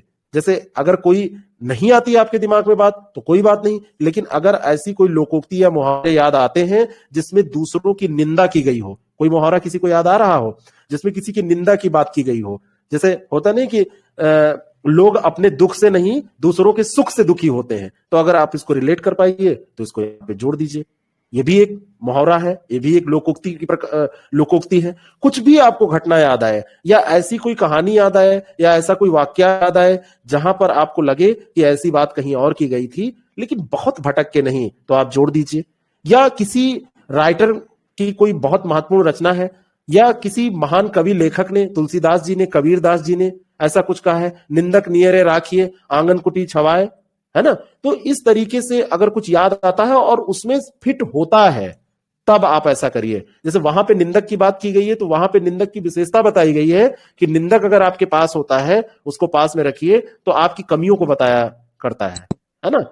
तो लेकिन यहां पर ऐसी कोई बात नहीं हुई है, तो हो सकता है सटीक आप न लिख पाए, लेकिन अगर वैसा होता तो आप उसको जोड़ देते। तो सारांश लेखन में जो काम आप घटाने के लिए कर रहे थे, ठीक उसके विपरीत आप चले जाएंगे व्याख्या करने में। वहां पे 1/3 तो यहां पे गुणे 3, लेकिन मूल विचार से भटकना नहीं है। यहां पर भी जो रेखांकित अंश है उसी के इर्द गिर्द लिखना है, बढ़ाना है बातों को, लेकिन उसके इर्द गिर्द ही लिख के बढ़ाना है। तो कोई भी आप जब उठाइए तो उसका तरीका क्या होगा वो मैंने आपको बताया, और उसमें ऐसे लिख देंगे। विशेष में आप जैसे कैटलॉग का अर्थ लिख सकते हैं। यहां पे अगर आपको कुछ विशेष डालना है तो विशेष में ये लिख सकते हैं कि कैटलॉग का अर्थ क्या होता है, तो सूची पत्र आप लिख सकते हैं। कैटलॉग कम अर्थ ऐसे करके का अर्थ कर दीजिए, जिसे समझ में आए कि आप कहना क्या चाहते थे। तो यहाँ पे सूची पत्र आप लिख सकते हैं। या जैसे निंदक का अर्थ बहुत सारे लोग लिख देंगे, निंदक का अर्थ क्या होता है, तो मेरे ख्याल से ये थोपा हुआ आपको लगेगा कि ये जबरदस्ती व्याख्या की गई। निंदक सब लोग जानते हैं, लेकिन कोई शब्द अगर आपको लगता है कि ये नॉर्मल शब्द नहीं है, सारे लोग इसका अर्थ नहीं जानते हैं, एग्जामिनर तो सब जानता है, एग्जामिनर नहीं जानता होगा तो उसके पास तो सॉल्व करके उसको दे दिया जाएगा, तो उसकी चिंता आपको नहीं करनी है। आपको सामान्य तौर पे सोचना है, आपको एग्जामिनर को दिखाने के लिए कुछ नहीं करना है। दिखाने के लिए करेंगे तो वो लगेगा कि ये जबरदस्ती किया गया है। सामान्य तौर पर आपको वो सारी चीजें करनी है, जैसे लगे कि आपको कि कोई स्टूडेंट्स क्या इसको समझ पाएगा, ऐसा अगर स्टूडेंट्स के बीच में रखा जाए तो ये शब्द वो समझ पाएगा। अगर आपको लगता है नहीं एक टफ होगा और आपको उसका अर्थ आता है तो आप उसको लिख देंगे। लेकिन जबरदस्ती शब्दों को, लेकिन निंदक का अर्थ है बुराई करने वाला, ऐसा लिखने का कोई मतलब नहीं होता है। लेकिन थोड़ा बहुत आप कुछ स्पेशल कर देंगे, या यहां पर ऐसा और कोई वाक्य लिख दीजिए कि जो बातें यहां कही गई हैं ऐसा किसी लेखक ने, कबीर ने, रहीम ने, तुलसीदास जी ने कहा है, तो ये थोड़ा सा अच्छा प्रभाव डालेगा। ठीक है, तो ये रही बात व्याख्या की। व्याख्या में कोई बात हो तो आप पूछिए, कोई कंफ्यूजन हो। सर व्याख्या में जैसे कहा आपने कि अपने वाक्यों में करिए, तो सर भाषा जैसे जो वाक्य जैसे हम लोगों को मिलता है सर पूरा पैरा, तो एक टकसाली भाषा टाइप के शब्द होते हैं उसमें, तो जब हम लोग वाक्य लिखेंगे सर तो अपनी भाषा मतलब सर क्या टकसाली भाषा का प्रयोग करना है या फिर साधारण हिंदी के शब्दों का प्रयोग करना है सर? साधारण, जहां पर आपको कोई भी शब्द ऐसा मिले कि वो लगे कि बहुत ही टफ है, संस्कृतनिष्ठ भाषा है, तो उसको आप समझिए। व्याख्या का मतलब क्या है कि किसी को भी समझा सकें आप, तो उसको आप समझने का प्रयास करिए और समझने के बाद में उसको आप अपनी भाषा में लिखिए। अगर उस शब्द का अर्थ नहीं समझ में आ रहा है तो आप वहां पे आपके पास डिक्शनरी भी नहीं रहेगी, गूगल बाबा भी नहीं रहेंगे, तो आप हूबहू वैसा शब्द या उससे मिलता जुलता शब्द प्रयुक्त करेंगे, लेकिन बचेंगे उस शब्द से सीधे उस शब्द को उठाने से बचेंगे कि आप वो शब्द सीधा उठा के उत्तर बना रहे हैं। ज्यादा कोशिश रहेगी कि आप उसका अर्थ लिखेंगे, लेकिन अब अर्थ नहीं आता है तो क्या करेंगे, तो आप उस शब्द का या उससे मिलते जुलते शब्द का प्रयोग कर लेंगे। ठीक है, इसीलिए मैंने कहा कि अपने शब्दों में नहीं, अपने वाक्यों में, अपनी भाषा में, क्योंकि शब्द कई बार आपको उठाने पड़ सकते हैं, लेकिन जो भाषा है आपकी, जो आपके लिखने का तरीका है, राइटिंग वे है, राइटिंग स्टाइल है आपकी, वो आपकी खुद की होनी चाहिए। भाव और जो बाकी सार जो है वो आप अवतरण से लेंगे, लेकिन जो लिखने का आपका तरीका है वो आपका ही होगा। ऐसा नहीं कि वहां से कट पेस्ट कर लेंगे। अधिकतर लोग कट पेस्ट करते हैं, वहीं पे मार्क्स कटते हैं। कट पेस्ट करने के बाद 50% मार्क्स के भी आप दावे नहीं कर सकते, आप 50% नंबर भी नहीं प्राप्त कर पाएंगे। मतलब सबकी पहरा में मतलब सबकी पहरा के जो शब्द है, अगर उसी से मिलता जुलता कोई किताबी भाषा का ही कोई दूसरा शब्द चुन लिया, वो भी नहीं करना है, अपनी भाषा का प्रयोग करना है ना सर? नहीं, किताबी भाषा आप लीजिए भाई, शब्द आप कहां से लाएंगे? सारे शब्द तो किताब में दिए हैं, जो उस पैराग्राफ में दिया है। फिलहाल जो पैराग्राफ आपके सामने है किताबी भाषा का सर मैं बोल रहा हूँ कि पूरा जैसे एक किताबी भाषा होती है, एक अपने शब्दों में सहज भाषा होती है। किताबी भाषा जो एनसीईआरटी की भाषा है, एनसीईआरटी भी किताब है, लेकिन एनसीईआरटी की भाषा एक मानक भाषा है। अगर मुझसे कोई कहे कि उत्तर लिखने के लिए कौन सी भाषा होनी चाहिए, तो मैं एक लाइन में कहता हूं कि जो एनसीईआरटी की भाषा है वो अच्छी भाषा है, लेकिन हम हूबहू वैसा नहीं लिख सकते एग्जाम में। उसका कारण यह है, जैसे मैं कहूं कि बहुत स्तरीय आप लिखिए ही, मैं कह दूं कि नहीं किताबी भाषा ही लिखना है, तो आप पूरा 3 घंटा बीत जाएगा, एक पैराग्राफ नहीं कर पाएंगे, क्योंकि पूरा दिमाग आपका रहेगा कि हम कैसे इसको स्टैंड। किताबी भाषा कोई बहुत सरल भाषा तो होती नहीं है, आपके कहने भी यही मतलब है। आप अपने भाषा में सरल शब्दों में लिखिए, लेकिन आपकी भाषा एक स्तरीय होनी चाहिए। आप अभी जो शब्दों का चयन करिए, फ्रेमिंग करिए, तो उसमें रिपीटिशन ना हो, बार बार कोई भी शब्द आप ना लिखें, स्तरीय भाषा लिखिए। जैसे मान लीजिए कि आप अपनी भाषा बता रहे हैं बार बार कि किताबी भाषा, तो आपकी भाषा और किताबी भाषा में क्या अंतर है ये मैं कैसे जान पाऊंगा? आप बताइए। मान लीजिए कि ये व्याख्या आपको करनी होती, आप इसको कैसे करते? तुरंत यहीं पे करिए, मैं आपको ये ओपन करके दे रहा हूं, जैसे मैंने आपको व्याख्या करके भी दिखा दी। इसकी व्याख्या आप करिए, यहीं तक कर लीजिए, यही ये पहला वाली व्याख्या आप करिए, देखता हूं आपकी भाषा क्या है, बताइए। नहीं सर, मेरा मतलब ये था सर कि नहीं, जैसे पैरा होता है, पैरा में जो का भाषा शब्द है, और उसकी व्याख्या में जो हम लोग शब्दों का चयन करके वाक्य बनाते हैं, तो जो हम लोग बनाते हैं तो वो आपकी भाषा से थोड़ा सहज होती है, तो हमें सहज भाषा ही रखनी है। सहज भाषा ही रखनी है। मैं बार बार जो कह रहा हूं उसको आप समझिए। मैं कह दूं कि उसको किताबी ही रखनी है, बड़ा संस्कृतनिष्ठ लिखना है, आप कहां कर पाएंगे वैसा? आप लिख पाएंगे? आप आधे घंटे का समय रहेगा पूरा ये 21 नंबर का सॉल्व करने के लिए, 25 से 30 मिनट के बीच आपको खर्च करना है, तो आप बहुत स्टैंडर्ड लिख भी नहीं पाएंगे। आपकी जो खुद की भाषा है वही भाषा में लिखना है। मान लो मैं कह दूं कि नहीं इसके पैरेलल इससे अच्छा स्टैंडर्ड आपको लिख के दिखाना है, आपको छूट है, आप कर ही नहीं पाएंगे। अब अगर आप लेखक होंगे या आपकी इतनी कमांड होगी, आप साहित्य के विद्यार्थी होंगे, तो 2.5 घंटे में आप जरूर एक पैराग्राफ लिख देंगे। तो 2.5 घंटे में आपने एक पैराग्राफ लिखा तो लिखा ही क्या, तो वो बेकार है। आपको तो एग्जाम पास करना है ना। तो जैसे आपने कहा कि किताबी भाषा या फिर अपनी भाषा, किताबी भाषा और अपनी भाषा कोई अलग भाषा नहीं होती है। आप जो लिख पाते हैं वो आपकी भाषा होती है। किताबी भाषा सबसे स्टैंडर्ड भाषा है, लेकिन किताबी भाषा आप लिख ही नहीं पाएंगे। किताबी भाषा को लिखने के लिए आपको समय ज्यादा चाहिए, और जो आपकी भाषा है उसको लिखने के लिए आपको जितना समय दिया गया उसमें आप लिख लेंगे। तो ये किताबी भाषा, और फिर सबकी भाषा अलग अलग होती है। कई व्यक्ति नॉर्मल जो वार्तालाप, सामान्य वार्तालाप करते हैं, तो उनका जो स्तर होता है वो बहुत अलग होता है, और कई लोग बहुत सोच समझ के बोलते हैं तो वो बड़ा नॉर्मल बोलते हैं, सामान्य बोलते हैं।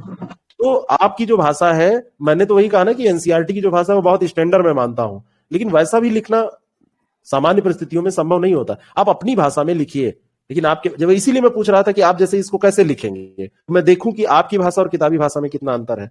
तो आप बताइए अपनी भाषा में इसको, जैसे एक रूप में तो मैंने वहां पे प्रस्तुत कर दिया है, अब आप बताइए।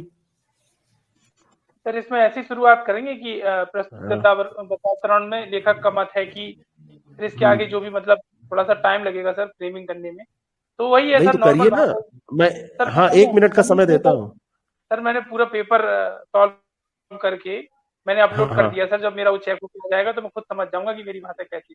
यस ठीक है, बस बढ़िया। नहीं जैसे यही बात है ना कि आपकी भाषा जो है वही आप प्रस्तुत कर पाएंगे, इसके अलावा कुछ करेंगे तो आपको समस्या। और किसी का कोई प्रश्न? सर मेरा एक क्वेरी है मुहावरा हाँ, और जी, वाक्य प्रयोग। हाँ, तो हाँ। इसमें सर कुछ लड़कों ने मुझसे बताया कि ये जो आपका वाक्य प्रयोग होना चाहिए ये करंट पे आधारित होना चाहिए। तो मैं करंट से रिलेट करके जब करता हूँ तो कुछ में तो हो जाता है, लेकिन कुछ के साथ लगता है कि मैं जबरदस्ती कर रहा हूँ। तो क्या सभी को करंट के साथ ही करना है? नहीं, सत्येंद्र जी आप अपना माइक बंद कर लीजिए। हाँ देखिए, ये एक बहुत तेजी से हल्ला फैला है पिछले 2-3 सालों में कि सारे मुहावरे के जो वाक्य प्रयोग हैं वो करंट से रिलेट करने हैं, है ना। लेकिन इसके पीछे जो आपने बताई ये समस्या, ये बहुत बड़ी समस्या आती है कि सारे मुहावरे करंट से रिलेट नहीं किए जा सकते, है ना। जैसे मान लीजिए कि कोई मुहावरा ऐसा है कि उसको आप करंट से रिलेट आसानी से कर सकते हैं, तब तो आप करेंगे तो उसमें मजा आ जाएगा। लेकिन कोई मुहावरा ऐसा भी आपको मिल सकता है कि उसको आप कितना भी कोशिश करें करंट से रिलेट आप नहीं कर सकते हैं। जैसे आप बहुत सारे मुहावरे हैं, जैसे होनहार वीरवान के होत चीकने पात। अब इसको करंट से रिलेट करने के लिए अब इतने लोग यहां पर हैं, सब लोग अपना अपना उदाहरण बताएं, देखें कौन कौन करंट से रिलेट कर पाता है। बताइए, जिसको भी समझ में आ रहा है। होनहार वीरवान के होत चीकने पात, इसका अर्थ तो आपको पता ही है, और इसको करंट से रिलेट करिए, बताइए। तो समस्या है। हाँ जी अमरजीत जी। सर एक करंट अफेयर से रिलेट कर सकते हैं सर कि जैसे ग्रैंड मास्टर आर प्रबंधा हैं, हाँ, तो उनके में इसको बोल सकते हैं कि उनके संबंध में यह बहुत सटीक होती है कि होनहार वीरवान होत चीकने पात। हो चिकने पात, बिल्कुल ये हो गया। इसीलिए मैंने इसको दिया था कि, और आपको मैं बताऊं कि मेरे दिमाग में भी यही उदाहरण आ रहा था, क्योंकि हाल घटना है और इस पे करंट पे काम भी हुआ था, तो ये आ गया। तो ये तो बड़ा आसानी से रिलेट हो गया। लेकिन दूसरा कोई मुहावरा आप लीजिए, जैसे विपिन जी आप बताइए, जो आप थे ये बिल्कुल हमारे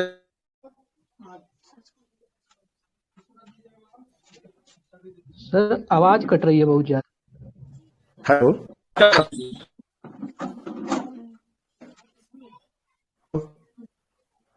आवाज मेरे ख्याल से आ रही होगी, सही आ गई सर। हाँ चलिए बताइए विपिन जी, कोई मुहावरा जो आपको करंट से रिलेट करने में दिक्कत हो रही थी, उसको रखिए, तब पता चलेगा कि आपको दिक्कत हो रही थी कि सबको दिक्कत हो रही है।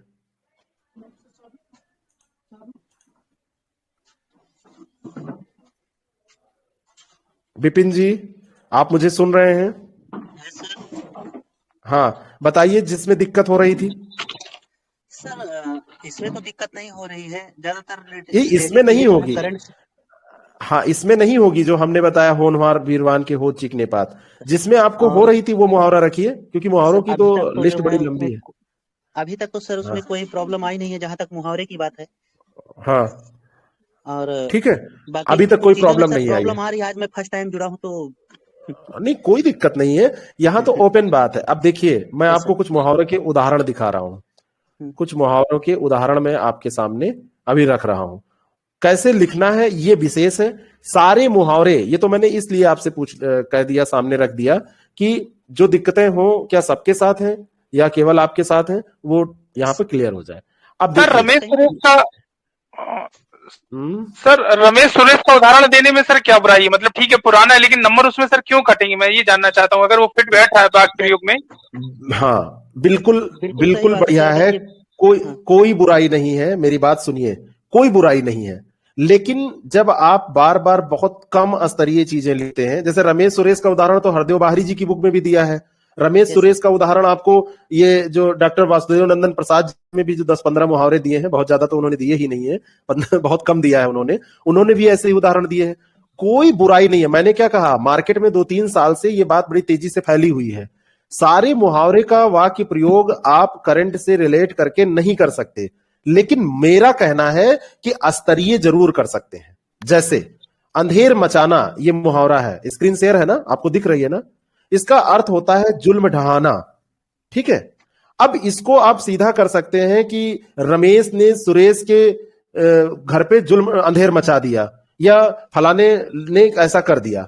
लेकिन उससे अच्छा ये जरूर है कि जर्मनी में हिटलर ने अपने कार्यकाल के दौरान निर्दोष यहूदियों पर खूब अंधेर मचाया, अपनी बात ना मानने वालों का उसने सामूहिक नरसंहार करवाया।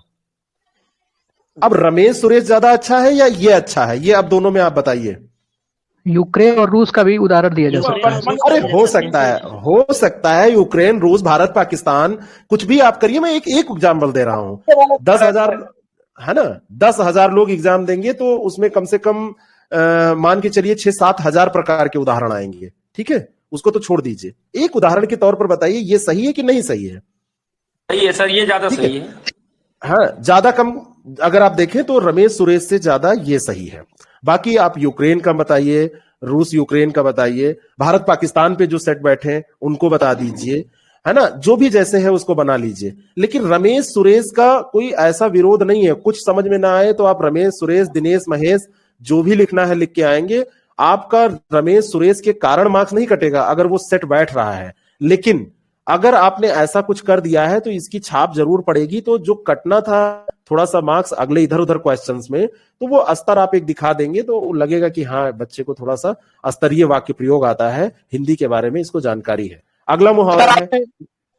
हाँ सर, आपने बताया था कि राजनीतिक उदाहरणों से बचना है, तो राजनीतिक उदाहरण सर मतलब थोड़ा बताएंगे सर, कैसा वाला राजनीतिक उदाहरण? ऐसा वाला कि राहुल गांधी पर नरेंद्र मोदी जी ने खूब कहर मचा दिया है ना, अंधेर मचा दिया है। मतलब भाजपा ने कांग्रेस पे कर दिया है, बीएसपी ने सपा पे कर दिया है।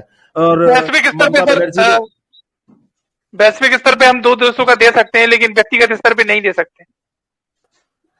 वैश्विक या व्यक्तिगत स्तर पे दोनों पे मेरा कहना यह है कि अगर दूसरा कोई ऑप्शन आपके पास रह ही ना जाए, सिवाय राहुल गांधी और नरेंद्र मोदी के अलावा आपकी पेन ही ना चले, तो लिख दीजिए, जो मिलना होगा देखा जाएगा।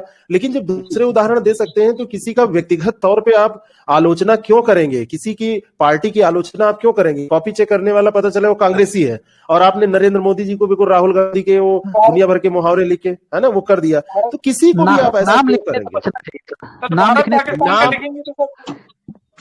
भारत देखिए, आप लोग मतलब बचकानी टाइप के प्रश्न कर रहे हैं। आपको जैसे किसी भी व्यक्तिगत पार्टी, कोई भी व्यक्ति पर, चाहे पार्टी पर आलोचना या किसी भी चीज की, वैसे भी सामान्य जीवन में भी आपको ऐसा नहीं करना चाहिए। पब्लिकली उसमें आप दो मित्र हैं, आप गाली गलौज करें, कमरे में बैठ के आप कुछ भी करें, लेकिन जब आप पब्लिक प्लेटफॉर्म पे कहीं होते हैं तो आप ना गाली दे सकते हैं, ना पब्लिकली किसी को ऐसे आलोचना आपको करनी भी नहीं चाहिए। आप पढ़े लिखे हैं तो ऐसा नहीं करना चाहिए। आप अपनी जो कॉपी, जो मुहावरा आपको नौकरी दिला सकता है, 2 नंबर आपके कम रह जाएंगे तो आप एग्जाम। सर मेरा एक सवाल है, 1 मिनट, इसको कंप्लीट हो जाने दीजिए, बहुत इंपॉर्टेंट है। तो अगर आपको लग रहा है कि आपकी पेन बिल्कुल जाम हो गई है, जब तक आप राहुल गांधी के बारे में या सपा के बारे में कुछ नहीं लिखेंगे, पेन चल ही नहीं रही है, बिल्कुल जाम हो गई है और बिल्कुल आप खींच रहे, नहीं चल रही है, जब तक आप बिल्कुल मोदी का नाम नहीं डाल दे रहे भाजपा का, तो आप जरूर लिखें उसको। लेकिन अगर पेन चल जा रही है नॉर्मली और खिसक जा रही है कुछ दूसरा वाक्य प्रयोग करने से, तो आप उसको खिसका दीजिए, है ना। ठीक है, आप किसी भी पार्टी पे, किसी भी संस्थान पे, किसी भी व्यक्ति पे ऐसे नहीं करिए। वैश्विक उदाहरण भी आप लीजिए, जैसे रूस और यूक्रेन का उदाहरण लेने में कोई बुराई नहीं है, लेकिन आप अगर व्लादिमीर पुतिन को कोई ऐसा मुहावरा है या ऐसा कोई वाक्य आप दिखा रहे हैं कि उनको गाली देना पड़ रहा है आपको या नेगेटिव है, तो आप बचिए। वहां पे रमेश सुरेश किस दिन काम आएंगे? इतने देवी देवता सब ब्रह्मांड में घूम रहे हैं, रमेश, सुरेश, महेश, दिनेश, योगेश, है ना, तो उनका उपयोग करिए, उसी के लिए तो वो सब बनाए गए हैं। XYZ वो सब ऐसे ही हैं, तो ऐसे करिए। हाँ, आप अपना प्रश्न करिए। जी सर, ये अर्थ लिखने में सर हूबहू जो किताब में अर्थ लिखा है वही लिखे हैं कि मान लीजिए कभी कभी ये होता है कि जैसे इसमें है कि नाक रख लेना तो इज्जत रखना, या यहाँ लिख दें इज्जत बचाना या इज्जत बचा लेना, ऐसा कुछ? बहुत बहुत इंपॉर्टेंट प्रश्न है, बहुत इंपॉर्टेंट प्रश्न है। देखिए, एक किताब आप उठाएंगे तो नाक रख लेना का मिलेगा इज्जत रखना, है ना। एक किताब आप उठाएंगे तो उसमें लिखेगा इज्जत बचाना। एक किताब आप उठाएंगे तो उसमें कुछ इससे मिलता जुलता और कुछ मिल जाएगा, है ना। आप ऐसा भी हो सकता है कि किसी अवसर पर इज्जत रख लेना, ऐसा भी मिल सकता है आपको। जितनी किताबें आप उठाएंगे उसमें अलग अलग मिलता है।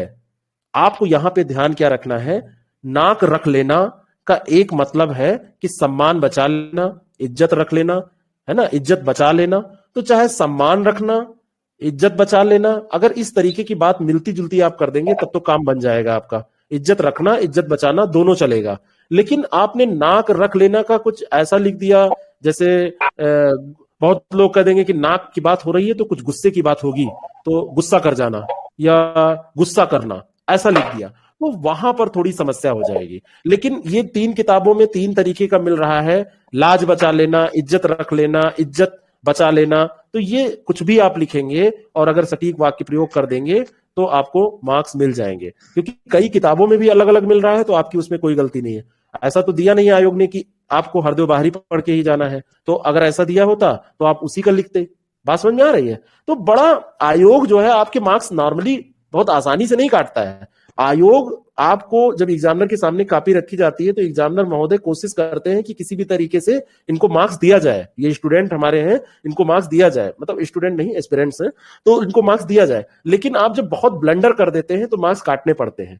तो मिलता जुलता बस यही है कि भाव सही होने चाहिए और वाक्य प्रयोग बढ़िया होना चाहिए। और 2 नंबर का जो आपका ये पूछा जाएगा तो 2 नंबर में 1 नंबर इसमें अर्थ का होता है, ये ध्यान रखिएगा, अर्थ का 1 नंबर होता है और वाक्य प्रयोग का भी 1 नंबर होता है।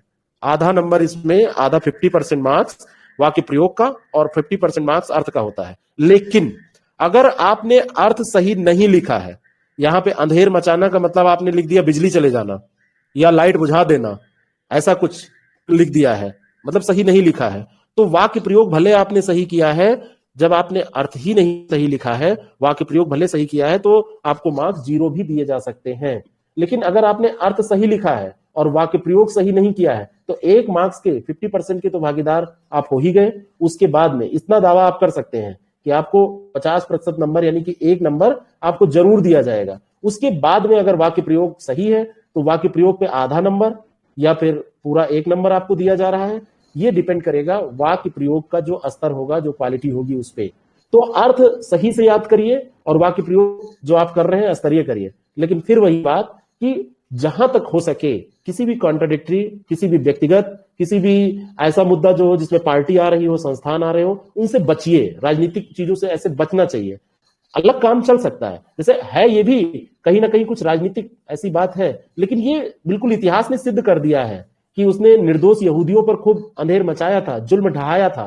तो इसमें क्योंकि इतिहासकार कह रहे हैं तो कोई इसमें इनकार नहीं कर सकता। लेकिन अगर यही बात अभी गोधरा कांड आप लिख दीजिए, यही बात अब आप अभी उत्तर प्रदेश में जो कई बार घटनाएं घटती रहती हैं, सांप्रदायिक हिंसा होती रहती है, उसका उदाहरण लिखिए तो उसका बैड इफेक्ट पड़ सकता है। तो उससे आपको बचना है कि आपकी अलग चल सकती है, दूसरे उदाहरण पे चल सकती है, तो ये करना है। अब जैसे 80-90 पर चलना, अब ये मैंने टेस्ट लिया जब जीआईसी में, केवल 10% लोग होंगे जो इस मुहावरे का सही से अर्थ लिख पाए हैं। किसी ने लिखा सफलता के करीब होना, किसी ने लिखा बहुत तेजी से बातें करना, किसी ने लिखा कि वो दौड़ लगाना, कुछ भी लिखा। लेकिन इसका सटीक अर्थ होता है तेज रफ्तार में चलना, है ना। अब यहां पे कोई लिख दे तेज गति से चलना, तेज गति में चलना, तेज रफ्तार में चलना, है ना, तेज चलना, तो वहां तक ये जो है सही माना जाएगा। लेकिन आपने लिख दिया सफलता के करीब होना, तो ये गलत हो गया, है ना। तो आपने अब जैसे इसको 80-90 पर चलने का क्या अर्थ लगाएंगे आप? इसको करंट से रिलेट करने का कोई सोचेंगे नहीं। आप सामान्य से लिखिए कि आजकल गाड़ी चलाने वाले नौसखिए ट्रैफिक के नियमों का पालन करते और हमेशा 80 नहीं करते, यहां होना चाहिए पालन नहीं करते, देखिए छूट गया है, नहीं करते और हमेशा 80-90 पे चलते हैं। ये अपनी जान तो जोखिम में डालते ही हैं, साथ ही सड़क पर चलने वाले अन्य लोगों के लिए भी खतरे से कम नहीं है। यहां इस उदाहरण के माध्यम से मैं एक चीज और बताना चाहता हूं। इस उदाहरण में 2 चीजें आपको समझ में आई। एक तो आपने करंट से रिलेट नहीं किया, कोई बात नहीं, लेकिन यहीं पे बात पूरी हो जा रही थी कि 80-90 पे चलते हैं, आप यहीं पर छोड़ देते हैं, आप थोड़ा सा इसको बढ़ा दीजिए कि ये 80-90 पे चलते हैं, तो इसका प्रभाव क्या पड़ता है, ये अपनी जान जोखिम में डालते हैं और साथ में अन्य सड़क पर चलने वाले जो लोग हैं उनको भी ये कहीं ना कहीं अगर टक्कर मार दें तो वो भी घायल हो सकते हैं, यानी कि सड़क पर चलने वाले अन्य लोगों के लिए भी ये खतरे से कम नहीं है। तो वाक्य प्रयोग केवल यहीं पर मत छोड़िए, थोड़ा सा और आगे बढ़िए। इसको भी देखिए, नाक रख लेना। गरीब माँ बाप ने किसी तरीके से व्यवस्था करके अपनी बेटी की शादी तय की, फेरे होने ही वाले थे कि लड़के वालों ने दहेज की भारी रकम की मांग कर डाली। इतना आपने भूमिका बांध दिया। शुक्र है भगवान का कि उसी समय गांव के कई लोगों ने मिलकर उनकी मदद की और नाक रख ली, शादी संपन्न हो गई। इतना आपने लिखा तो पूरी बात समझ में आ गई। और ऐसे भी कर सकते थे कि लड़की की शादी में पैसे कम पड़ गए, गांव के लोगों ने मदद करके नाक रख ली, तो उतना मजा नहीं आ रहा है। थोड़ा सा आपने सजा दिया, थोड़ा सा बातों को और स्पष्ट कर दिया। बात समझ में आई? कोई प्रश्न? सर शीर्षक को लेके भी बता दीजिए सर। हाँ, शीर्षक अभी बचा हुआ है, बीच में ये मुहावरा आ गया था, शीर्षक अभी बता रहे हैं, शीर्षक बता दे रहे हैं। शीर्षक जो है, शीर्षक में जो सबसे खास बात यह है, शीर्षक में सबसे बड़ा जो कंफ्यूजन होता है कि शीर्षक कितना बड़ा, जो तीसरा प्रश्न इसका है वो शीर्षक का है। यहां पर देखिए, ये शीर्षक, शीर्षक में दो बातें हैं। एक तो शीर्षक कितना बड़ा लिखा जाए, कई बार लोग 4-5 शब्दों का शीर्षक लिख देते हैं। कई बार लोग कहते हैं, ये भी एक मार्केट में बहुत बड़ी अफवाह है कि एक शब्द का ही शीर्षक होना चाहिए। हर टॉपिक का एक शब्द का शीर्षक नहीं हो सकता। माइक बंद कर लीजिए सारे लोग, आवाज गूंज रही है। तो हर टॉपिक का एक शब्द का शीर्षक नहीं हो सकता, और ऐसा भी नहीं हो सकता है कि बड़ा शीर्षक ही जरूरी है बात, क्योंकि पूरा पैराग्राफ लिख के आप बड़ा शीर्षक लिख रहे हैं तो आप उसको समेट नहीं पा रहे हैं, ये समझ लीजिए कि आपने उसको समझा नहीं है। तो शीर्षक लिखने में 2-3 बातें आप ध्यान रखिए। आपको एक क्लास आपको हमने दिया ही है, यहां पर मैं फिर से बता रहा हूं। शीर्षक जब भी आपको लिखना हो, तो जब आप पैराग्राफ पढ़ रहे हो, जब भी पैराग्राफ आपके सामने आए, अवतरण आपके सामने आए, तो उसको ध्यान से जब पढ़िए तो सबसे पहले उसका भाव देखिए। अब आप अभी कहेंगे कि ये भाव ही देखने की बात हो रही है, यही तो समझ में नहीं आता है। भाव का ही तो अभाव रहता है, भाव आपको देखना पड़ेगा उसका। भाव मतलब ये रेट नहीं, उसमें जो बात कही गई है वो वाले भाव।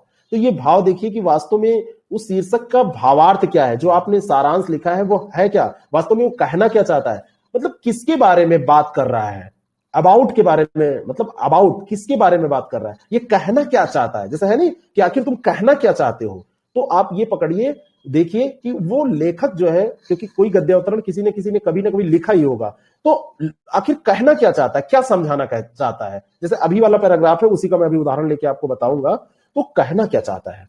दूसरी चीज ये है कि शीर्षक जब आप लिखिए तो शीर्षक में केवल एक पंक्ति का भाव नहीं, पूर्ण पैराग्राफ का भाव होना चाहिए, पूर्ण पैराग्राफ का। जैसे कई बार साहित्य पे कोई पैराग्राफ दिया जाता है, तो साहित्य और ये पैराग्राफ का ही होना चाहिए, ये भी ध्यान रखिए। कई बार जैसे साहित्य पे कोई पैराग्राफ आपको दिया गया, तो आप लिख देते हैं साहित्य, उसका एक टाइटल दे देते हैं साहित्य, और साहित्य तो बहुत बड़ा है। मान लो पैराग्राफ आपको दिया गया है, कुछ उसमें वनावरण की बात की गई है, तो आपने टाइटल दे दिया वनावरण, लेकिन वनावरण अपने आप में बहुत बड़ा टाइटल है।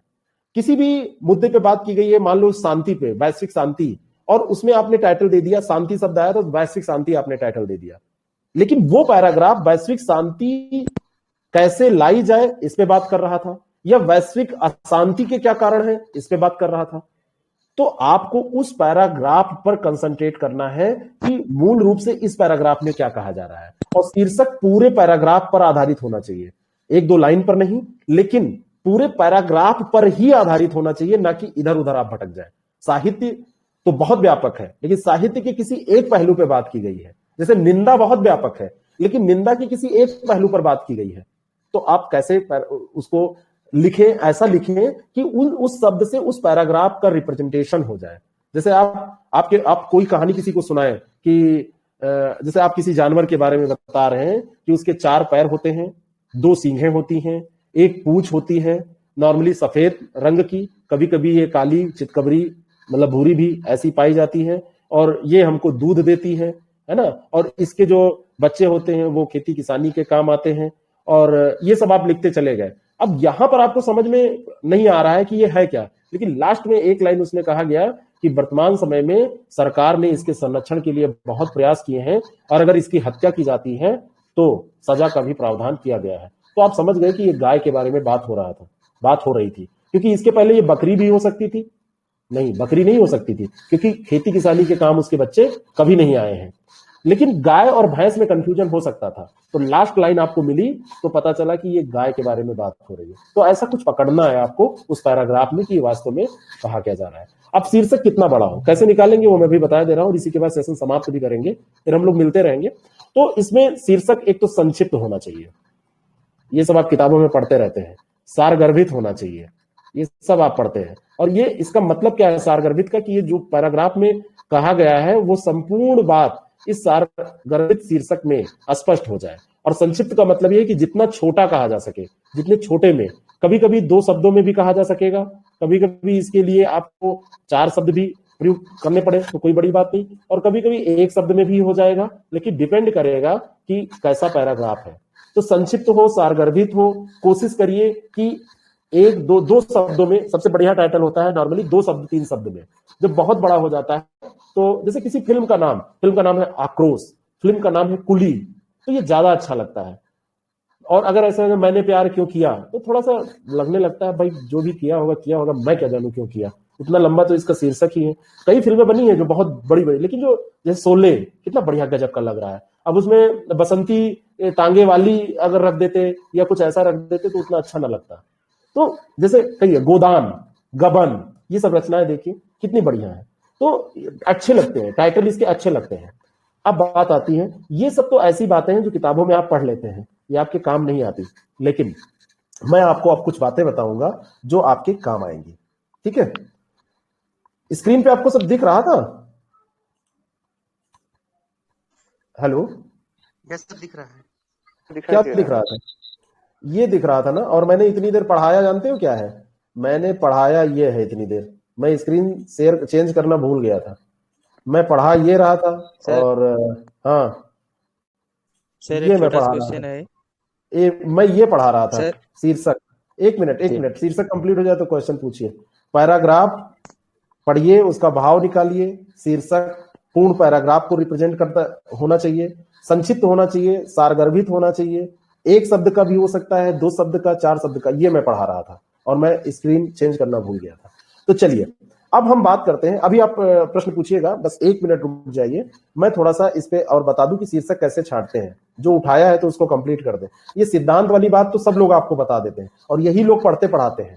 मैं आपको शीर्षक निकाल के बताऊंगा।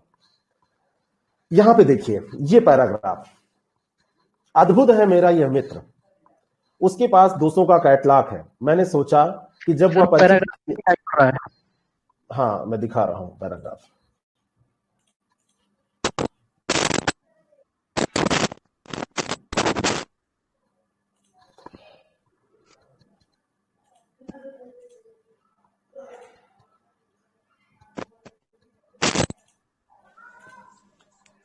दिखा पैराग्राफ? अद्भुत है मेरा यह मित्र, उसके पास 200 का कैटलॉग है। मैंने सोचा कि जब वह हर परिचित की निंदा कर रहा है तो क्यों ना मैं लगे हाथ विरोधियों की गत उसके हाथों करा लूं। मैं अपने विरोधियों का नाम लेता गया और वह उसे निंदा की तलवार से काटता रहा, है ना। अब जब पैराग्राफ आप पढ़ रहे हैं, 3 बार आप पढ़ गए, उसके बाद आप क्या करिए, इसमें शब्दों पर थोड़ा सा ध्यान दीजिए। और शब्दों पर ध्यान कैसे देना है, यहां पर देखिए कि सबसे ज्यादा बार कौन सा शब्द आया है जिसपे फोकस किया गया है। दिखाई नहीं पड़ रहा है? दिखाई नहीं पड़ रहा है? दिख रहा है सर, दिख रहा है। दिख तो रहा होगा, देखिए ना, ये दिख रहा है, दिख रहा है क्या नहीं दिख रहा है? हाँ दिख रहा होगा। तो इसमें देखिए कौन सा शब्द सबसे ज्यादा बार आया है। आपने पढ़ा तो आपको पता चला कि इसमें निंदा की बात हो रही है, इसमें मित्र की बात हो रही है, इसमें निंदा और मित्र के साथ में एक बार बार बात हो रही है कि द्वेष की बात हो रही है, इसमें कुछ ऐसी बात हो रही है जो दूसरों की बुराई की बात हो रही है। तो आप कुछ शब्द ऐसे पकड़िए। तो शब्द मित्र जो है वो एक बार ये यहां आया, फिर आप देखिए निंदा, तो निंदा यहां पे आया, निंदा फिर देखेंगे आप तो यहां पर निंदा आया, फिर आप आगे बढ़ेंगे, फिर धीरे धीरे विरोधी शब्द आया है।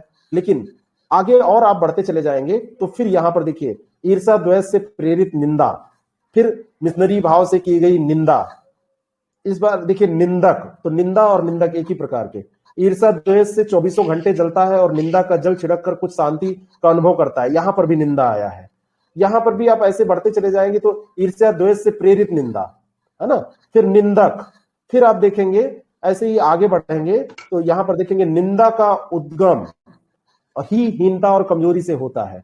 फिर आया वह दूसरों की निंदा, ऐसा अनुभव करता है दूसरा का निंदा करके कि वे सबसे निकृष्ट हैं और वह उनसे अच्छा। फिर अहम की तुष्टि इससे होती है। तो ऐसे ऐसे आप देखेंगे तो बार बार निंदा शब्द आया है। त्यों त्यों निंदा की प्रवृत्ति बढ़ती जाती है। कठिन कर्म की ईर्ष्या द्वेष और उससे उत्पन्न निंदा को मारता है। इंद्र बड़ा ईर्ष्यालु है, माना जाता है क्योंकि वो निठल्ला है। स्वर्ग में देवताओं को बिना उगाए ये सारी चीजें मिल जाती हैं, ये सब कहा गया। और उसमें आपने देखा कि सबसे ज्यादा बार निंदा आया। मित्र 1-2 बार आया, सब बाकी बार निंदा 1, 2, 3, 4, 5, 6 गिन इसलिए रहा हूं। कई बार आपको दूसरा शब्द भी पैरेलल, जैसे ईर्ष्या शब्द भी इसमें कई बार आया है। एक यहां पर भी ईर्ष्या आया है, नीचे भी आप जाएंगे पैराग्राफ में आगे तब भी आपको ईर्ष्या मिलेगा, है ना। तो ईर्ष्या शब्द, निंदा शब्द, लेकिन यहां पे देखिए फिर दूसरी बार ये ईर्ष्या आया है, कई बार आया है, लेकिन निंदा सबसे ज्यादा। तो इस पैराग्राफ का जो सेंट्रल आइडिया है वो निंदा के करीब है। सारी बातें निंदा के बारे में की जा रही हैं और पूरा पैराग्राफ आप पढ़ेंगे तो इसमें निंदा की ही बात की गई है। मित्र इनका जो है वो सबकी निंदा करता है। फिर निंदा के बारे में इन्होंने लिखा है कि निंदा करने में उसको मजा आता है। निंदा करने में मजा क्यों आता है? क्योंकि निंदक जो होता है वो दूसरों से ईर्ष्या करता है।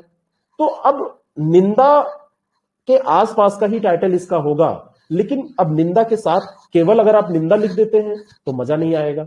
अगर आप टाइटल केवल इस पूरे पैराग्राफ का दे देते हैं निंदा, एक शब्द का टाइटल हो गया, तो निंदा केवल इस पैराग्राफ में जितनी बात कही गई है इसके अलावा भी बहुत कुछ हो सकती है। निंदा अगर आप केवल लिखते हैं तो इस पैराग्राफ में जो बात कही गई है वो केवल वही स्पष्ट हो, ऐसा नहीं हो सकता। तो निंदा में क्या मजा आता है, निंदा करने में क्या उसको आनंद मिलता है, निंदा करके उसका मित्र खुश हो जाता है। निंदा वो क्यों करता है? क्योंकि दूसरों से वो ईर्ष्या करता है, तो निंदा में एक उसको रस मिलता है। तो निंदा आनंद उतना अच्छा कहने में लगेगा नहीं, तो आप इसको कर दीजिए निंदा रस। और टाइटल जब भी लिखिए तो निंदा और रस को ये डबल इन्वर्टेड कामा में करके लिख दीजिए।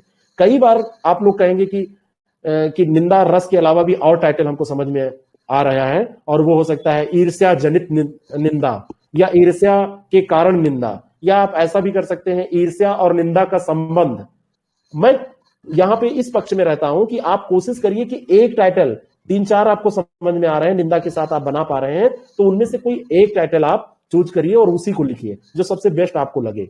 जब आप आब्लिक आब्लिक और करके कई लिख देते हैं, अथवा करके, तो एग्जामिनर हो सकता है जो सबसे खराब वाला हो उसको ही आपका आंसर माने और 3 नंबर के प्रश्न में आपको कहे कि 1 ही नंबर देंगे। आपने जो भी 3 सोचे तो 3 में कोई एक बेटर तो आपको भी लग रहा होगा, कोई एक बेस्ट होगा ना उसमें। तो जो सबसे बेटर आपको लगे, सबसे बेहतरीन जो लगे, उसको आप लिख के आइए वहां पे। तो निंदा रस हमारे हिसाब से इसका हो जाएगा। तो अगर निंदा रस आपने लिखा तो 3 नंबर में 2-2.5 नंबर आपको निश्चित मिल जाएंगे, क्योंकि निंदा में आनंद की प्राप्ति इसमें लेखक के मित्र को हो रही है और वही इसमें लेखक ने बताना चाहा है। तो निंदा रस यहां पर। और आप लिखिए ऐसे, अवतरण का शीर्षक कैसे आप लिखेंगे, देखिए इसमें क्या दिया गया है, मैं देख भी लूं। यहां पर है, हाँ, गद्यांश का उचित शीर्षक या अवतरण का उचित शीर्षक निंदा रस, आप ऐसे लिख दीजिए निंदा रस, ये डबल इन्वर्टेड कॉमा में। तो आपका 2 नंबर का यहाँ है, वहां पे 3 नंबर का पूछा जाता है, तो इसमें कम से कम आपको 2.5 नंबर तक, 2 से 2.5 नंबर, कम से कम 2 नंबर या 2.5 नंबर तक मिल जाएंगे। पसंद आ गया तो 3 नंबर भी इसमें मिल सकते हैं। कभी भी क्वेश्चन में पूर्णांक जल्दी नहीं मिलते हैं, ये ध्यान रखिएगा। जल्दी तब मिलेंगे जब बिल्कुल आदर्श आप प्रस्तुत कर दें, तो कुछ ना कुछ हम गलतियां कर जाते हैं। इसीलिए 100 नंबर का पूरा पेपर आप हल करेंगे तो उसमें आप 70-75 पाएंगे, तो वो बहुत अच्छा नंबर होगा। अब बताइए कौन प्रश्न पूछ रहा था, बताइए जी। सारांश लिखते समय सर लेखक या कथन के अनुसार या ऐसे शब्दों से शुरू करना चाहिए कि डायरेक्ट? नहीं, डायरेक्ट। सारांश में आपके पास शब्दों की कमी रहती है, और शब्दों की जो कमी होती है, अगर ये सब फालतू बातें, मैंने तो कहा है उदाहरण भी हटा दीजिए, मैंने कहा है कि उसमें जितना समझाया है उन्होंने ये सब हटा दीजिए, अब डायरेक्ट शुरू करिए। जैसे यहाँ पर ये देखिए संक्षेपण किया गया है, मैं आपको दिखाया दे रहा हूँ, 1 मिनट, ये देखिए यहाँ पर जो संक्षेपण किया गया, संक्षेपण भी 1/3 शब्दों में किया जाता है ना। तो यहाँ पे देखिए इसका संक्षेपण मैं आपको दिखा रहा हूँ। निंदा की प्रवृत्ति निंदा करने वाले को और श्रोता को अपरिमित शांति और संतोष प्रदान करती है। अपने शब्दों में आप ऐसे लिखिए, लेखक के अनुसार लेखक ने इस अवतरण में ऐसा कहा है। ये सब आप सारांश संक्षेपण इन सब में नहीं लिखेंगे, ये आप व्याख्या में लिखेंगे। ये जहां पे अर्थ स्पष्ट करना हो, जहां पे व्याख्या करनी हो, वहां पर आप ऐसा करेंगे। बात समझ में आई? जी हाँ। सर मुझे पूछना था सर एक क्वेश्चन। जी मान लीजिए किसी पैराग्राफ में सर पहले शिक्षा को परिभाषित किया गया, फिर उसके महत्व को दिखाया गया, फिर उसका विस्तार किया गया, तो हम जब टाइटल देंगे जैसे आपने बताया, तो हम शीर्षक से शिक्षा लिख सकते हैं या फिर शिक्षा का महत्व ऐसे लिखेंगे, या एक शब्द में, या फिर उसको मतलब? अब वो पैराग्राफ हमारे सामने होता तो हम तुरंत बताते, लेकिन आप जब देखेंगे तो उसमें शिक्षा के बारे में तो एक ठीक है बात जो भी की गई है, लेकिन उसमें शिक्षा के बारे में कुछ ऐसा जरूर आपको मिलेगा कि शिक्षा के महत्व के बारे में ज्यादा बात किया गया है, या शिक्षा की चुनौतियों के बारे में ज्यादा बात किया गया है, या शिक्षा क्षेत्र में क्या नए प्रयोग नवोन्मेष होना चाहिए उसके बारे में बात की गई है, या फिर शिक्षा क्षेत्र में कुछ लोगों का जो योगदान है उसके बारे में बात किया गया है। तो सबसे ज्यादा बात किसके बारे में की गई है? मैंने कहा ना कि शब्द ढूंढिए, पकड़िए जो सबसे ज्यादा बार शिक्षा के साथ सर जिसकी बारे में ज्यादा बात की गई है उसको शिक्षा के साथ जोड़ दें, जैसे शिक्षा की चुनौतियां, शिक्षा का जाहिर सी बात है। केवल अगर आप शिक्षा लिखेंगे तो मैंने बताया ना कि वो बहुत व्यापक हो जाएगा, लेकिन जिस बारे में उस पैराग्राफ में कहा गया, जब शिक्षा के बारे में जाहिर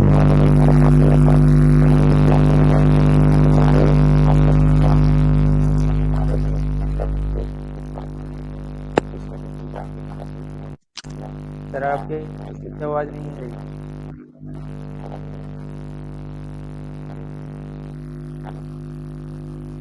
हेलो सर, आवाज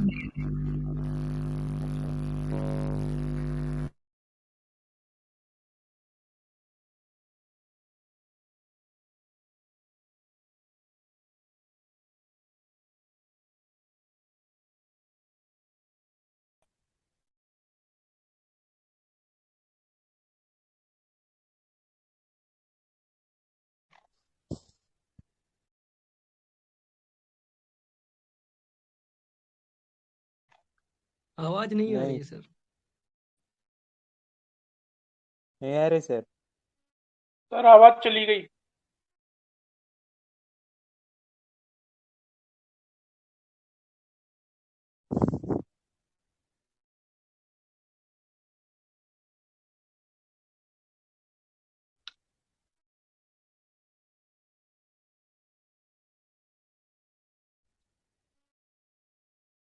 नहीं सर।